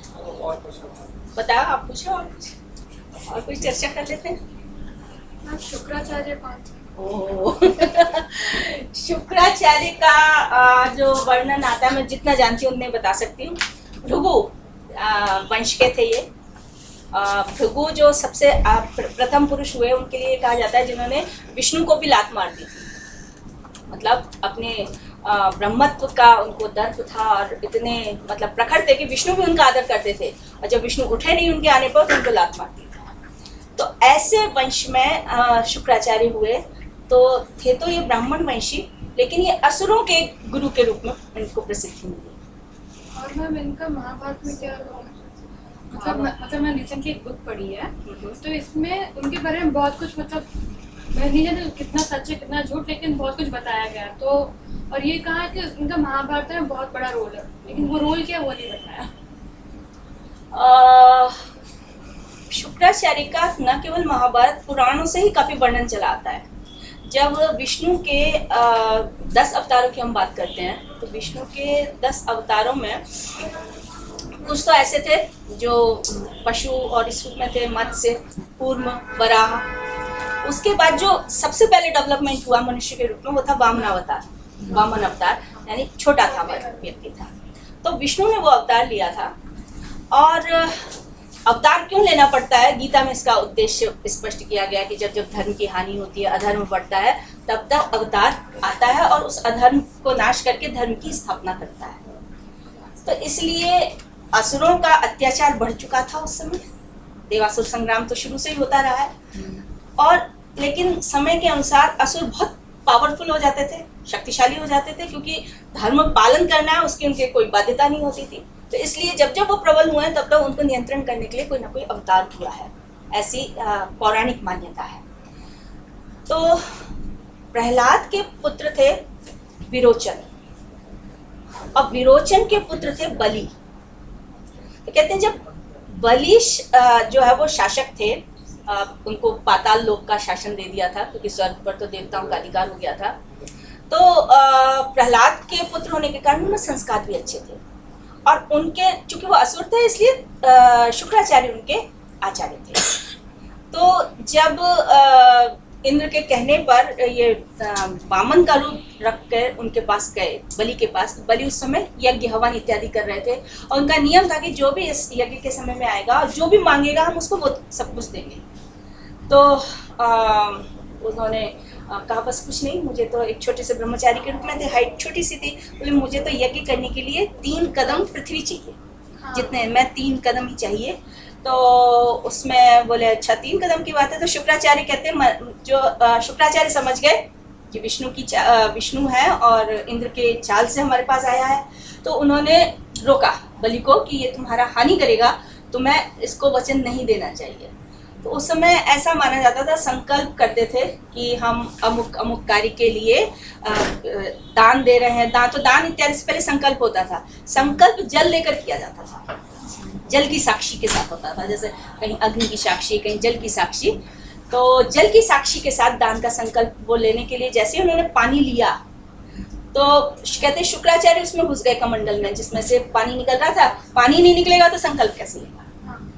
तो कृष्ण ये विष्णु तो चतुर थे, उन्होंने कहा नहीं कुछ रुक गया है इसमें, तो उससे एक लकड़ी डलवाई, तो जिससे उन कहते हैं शुक्राचार्य की आंख में चली गई और शुक्राचार्य एक आंख से काणे, ये उनके काणत्व का बात आती है। फिर वो उसमें से निकले और गुस्सा भी हुए बलि से कि तुम अपना नुकसान कर रहे हो, लेकिन वो तो संकल्प कर चुके थे कि हमें दान करना है। उन्होंने 3 पग पृथ्वी मांगी, तो उनका दिया, तो वो कहते हैं एक से उन्होंने पृथ्वी, दूसरे से मध्यलोक और तीसरे से पाताल, मतलब द्युलोक। 3 लोग हमारे जो हैं वो भूमंडल, अंतरिक्ष मंडल और द्युमंडल, ये 3 है, तो उसको नाप लिया उन्होंने। और जब तीनों ही लोग टप गए तो अब कहाँ रहे, तो कहते हैं पाताल में चले जाओ। तो एक क्षेत्र असुरों के लिए छोड़ दिया, बाकी पृथ्वी को असुर रहित कर दिया, ऐसा माना जाता है। लेकिन महाभारत का जो मुख्य घटना है, उस मुख्य घटना में तो मुझे याद नहीं आता कि शुक्राचार्य का इस तरह से कोई रोल आया है, लेकिन बीच बीच में जो घटनाएं आती हैं, जो आख्यान आते हैं, जैसे वन पर्व में जब वन भटक रहे हैं ऋषियों के पास जाते हैं तो आख्यान सुनाए जाते हैं, उनमें एक देवयानी, कच्छ और देवयानी संवाद आता है, कच्छ और देवयानी। तो उस प्रसंग में शुक्राचार्य की तो छोटे छोटे अंशों में तो आ रही है, लेकिन अब जो 18 दिन का जो युद्ध चला है, उस 18 दिन के युद्ध में कोई भूमिका है मेरी निगाह में। लेकिन कहते हैं कि देवयानी बृहस्पति का जो पुत्र था, कच्छ नाम था उसका, वो शुक्राचार्य के पास आके ज्ञानार्जन के लिए आया। ऐसा कहा जाता था कि एक विद्या होती है मृत संजीवनी, मरे हुए को जीवित करने वाली, वो शुक्राचार्य के पास थी। तो उससे क्या होता था कि जब जब असुरों का और देवों का संग्राम होता था और असुर मारे जाते थे, तो उस मृत संजीवनी विद्या से शुक्राचार्य उनको जीवित कर देते थे, ऐसा कथा आती है। तो देवों ने कहा कि यदि ये विद्या हमारे पास आ जाए तो हमारा भी लाभ होगा। तो उन्होंने बृहस्पति जो देवगुरु हैं, शुक्राचार्य असुर गुरु और बृहस्पति देवगुरु, तो उनके पुत्र को कहा कि तुम जाकर शुक्राचार्य से विद्या ग्रहण करो। तो वो गया और अपना मतलब परिचय तो इस तरह से नहीं दिया कि मैं बृहस्पति पुत्र हूँ, बस विद्या अर्जन करने आया हूँ। तो उन्होंने गुरु की बहुत सेवा की, गुरु खुश हो गया, उनको विद्यादान कराया। तो उस समय जो देवयानी थी, देवयानी शुक्राचार्य की पुत्री थी, तो उसका जो देवयानी थी वो किसी न, चूंकि साथ ही रहते थे शुक्राचार्य की सेवा में, वो भी रहती थी, कच्छ भी, तो उसका एक दूसरे के प्रति आकर्षण हो गया। और फिर वो इस बात के लिए कि कच्छ मेरे से विवाह करे, वो इस बात के लिए आग्रह करने लगी। लेकिन चूंकि वो तो एक विशेष उद्देश्य से आया था कच्छ, इसलिए उसने वो बात नहीं मानी और फिर उसने शाप आप दिया कच्छ को। इस तरह का प्रसंग आता है। दूसरी बात ये होती है कि जब हम महाभारत की चर्चा करते हैं तो महाभारत में जगह जगह आता है पौरव, पुरुवंश। ये जो पुरुवंश है वो कहाँ से चला? उसके मूल में शुक्राचार्य है। शुक्राचार्य की बेटी थी देवयानी और उधर थे ययाति नाम के एक राजा थे। तो ययाति का विवाह देवयानी के साथ हुआ था। क्यों हुआ था उसके पीछे भी एक पूरी घटना है कि एक राक्षस राज थे, राक्षसों के राजा थे वृषपर्वा, उनकी पुत्री थी शर्मिष्ठा, शर्मिष्ठा उसका नाम था। तो वो और देवयानी शुक्राचार्य की पुत्री थी, तो दोनों सखियां थी एक तरह से। लेकिन कभी कभी कि मेरे पिता के कारण ही तुम्हारा शासन है राज्य, नहीं तो तुम्हारे राज्य को देवता हड़प लेंगे इत्यादि, ये वाद विवाद उनमें होता रहता था। तो देवयानी ये कहती थी कि भाई मेरे पिता के कारण ही तुम्हारा शासन है, और शर्मिष्ठा में यह अभिमान था कि मेरे पिता राजा हैं। तो लेकिन फिर भी सखित्व था। लेकिन एक दिन वो वन में घूमने निकले अपनी सखियों के साथ, और वहाँ ये विवाद ज़्यादा बढ़ गया और इतना बढ़ गया कि शर्मिष्ठा ने देवयानी को कुएं में पटक दिया, धक्का दे दिया, वो कुएं में गिर गई।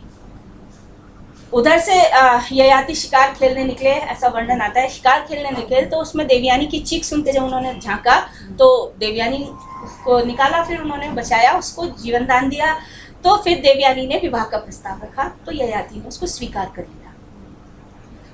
और उसके साथ साथ उसने एक शर्त और रखी, क्योंकि वो क्रुद्ध हो गई, बोले मेरे पिता के कारण ही तो तुम्हारा शासन है, नहीं तो तुम तो दर दर की तरह भटकोगे। तो उसने एक शर्त ये रखी कि विवाह में जो ये शर्मिष्ठा है वो मेरी दासी बनेगी, मतलब वृषपर्वा जो कि राजा है, उसकी पुत्री राजकुमारी, वो मेरी दासी बनेगी। तो इस तरह से चूंकि राजा थे और शुक्राचार्य की महत्ता को वो समझते थे, तो उन्होंने अपनी पुत्री को दासी बनाकर, देवयानी की दासी बनाकर भेज दिया। अब समय की बात, ययाति की 3 संततियां हुई। इधर ययाति का आकर्षण शर्मिष्ठा के प्रति भी हो गया और शर्मिष्ठा से उनके 2 पुत्र हुए। तो इसी बीच ऐसा कहा जाता है कि बहुत समय तक जब धीरे धीरे बुढ़ापा आने लगा ययाति को, लेकिन उनका मन भोगों से भरा नहीं, वो और भोग चाहते थे और लंबा भोग करना चाहते थे। लेकिन आयु तो धीरे धीरे जाती है, बुढ़ापा नजदीक आ गया, तो उन्होंने अपने पुत्रों से कहा कि कोई मेरा बुढ़ापा ले ले। कोई लेने को तैयार नहीं हुआ। उन्होंने शर्मिष्ठा के पुत्रों से भी कहा, देवयानी के पुत्रों से भी कहा। उनमें सबसे छोटा था पुरु, जो देवयानी का पुत्र था। तो फिर जब कोई लेने को तैयार नहीं हुआ तो उनको उन्होंने निर्वासित कर दिया। राज्य बोले तुम बड़े हो फिर भी तुम्हें राज नहीं मिलेगा। तो यदु से यादव, पुरु से पौरव। तो पुरु ने ययाति का बुढ़ापा ले लिया और खुद वृद्ध हो गए और ययाति को अपना यौवन दान कर दिया। तो कुछ समय तक वो उसका फिर भोग करते रहे, लेकिन फिर उनको विवेक जागृत हुआ कि कामनाएं, उसमें एक बहुत अच्छा श्लोक आता है, न जातु काम कामानाम उपभोगेन शाम्यति।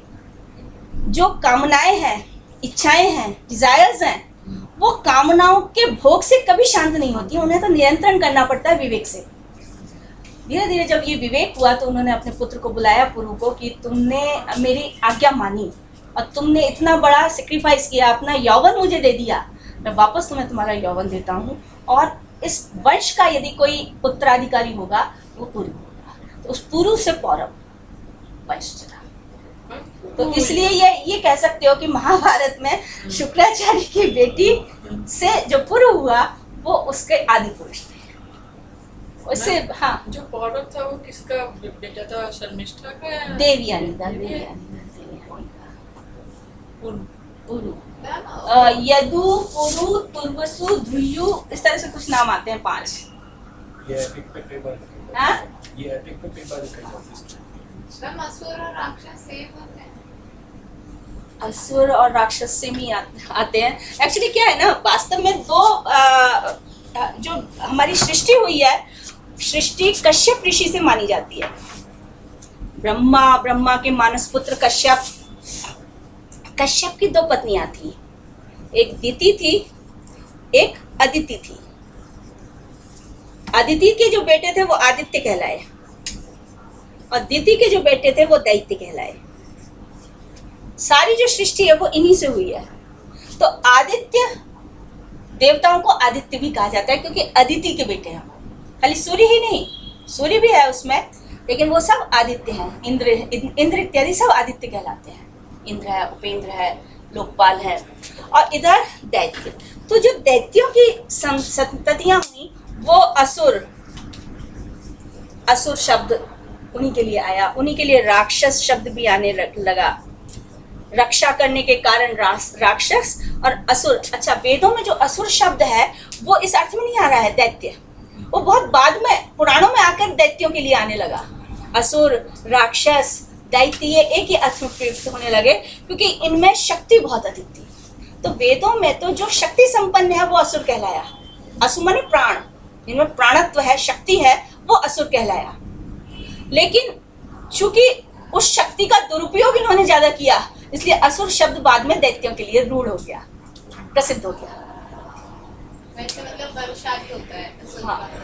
का। हाँ, बलशाली। असुर का सामान्य अर्थ जो होगा, जैसे हम कह देते हैं ना, कुशल का अर्थ कुछ और था, रूढ़ को कुछ और हो गया, उसी तरह से ये दोनों शब्द हैं।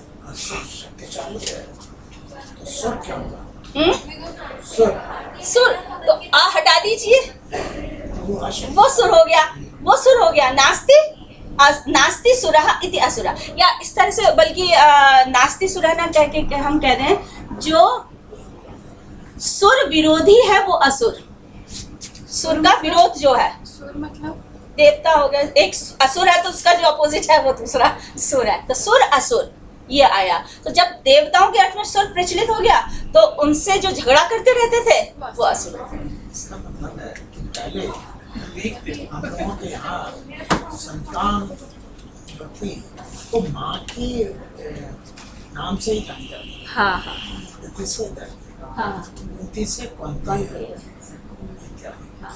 आजकल ये पिता के नाम से गड़बड़ हो गया। उसके पीछे मुझे सर जो कारण लगता है वो ये भी है कि उस समय बहु पत्नी प्रथा थी, एक व्यक्ति के कई पत्नियां होती थी, तो ये कौन सा व्यक्ति, इस पुत्र को क्या विशेष नाम दिया जाए, है तो वो वही एक ही व्यक्ति का, लेकिन वो पत्नी का जो नाम होता था वो उसमें जुड़ जाता था। जैसे शाकुंतलेय, शकुंतला का बेटा है ये, है ना। सौमित्र, सुमित्रा का, यद्यपि वो राघव है, सुमित्रा भी राघव, मतलब लक्ष्मण भी राघव है, राम भी राघव है, क्योंकि रघुवंशी हैं दोनों, लेकिन उनमें हम डिफरेंस कैसे करें, तो माता के नाम के आधार पर सौमित्र,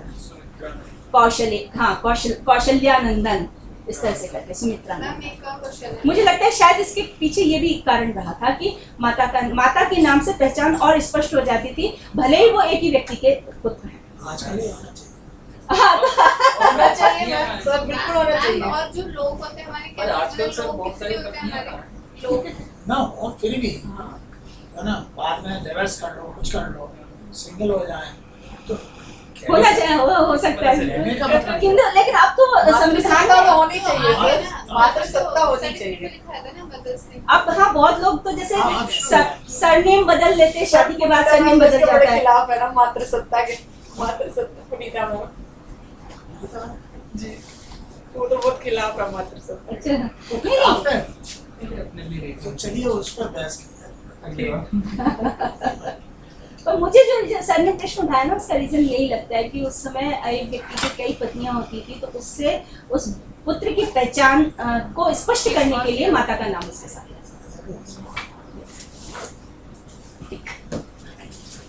धन्यवाद।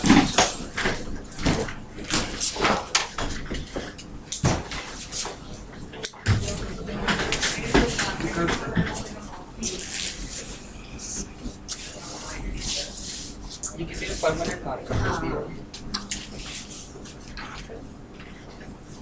ॐ सर्वे भवन्तु सुखिनः, सर्वे सन्तु निरामयाः, सर्वे भद्राणि पश्यन्तु, मा कश्चित् दुःखभाग् भवेत्।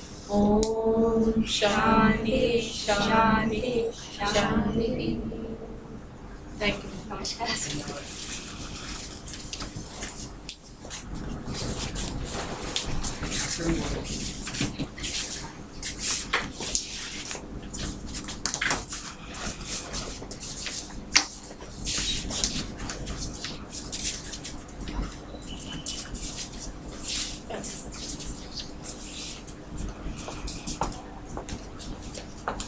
ये आपने ले जाता जी केदारनाथ का, जी केदारनाथ आपने हाँ जी बहुत बहुत धन्यवाद। ये किसका पब्लिकेशन? पता नहीं सर, ये ना पहले मैडम ने भेजे हैं, मीरा मैम ने, मैंने उसको रीसेंड किया है सर। क्या चीज? सर पूछते किसका पब्लिकेशन है। Okay once again congratulations, thank you for doing.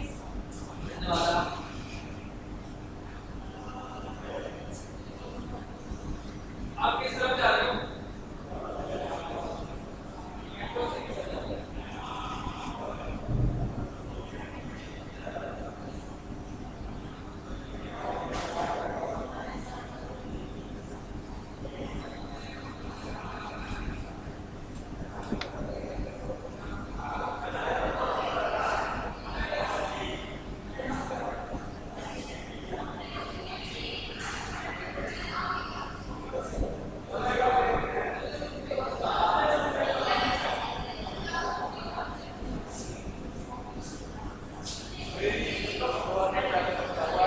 लोग आ जाते हैं भाई मूवी देख के मुझे बताता है, मुझे कुछ पता होता नहीं, उसमें याद ही नहीं मेरा, बस मैं कहता हूँ भाई प्रॉब्लम है ये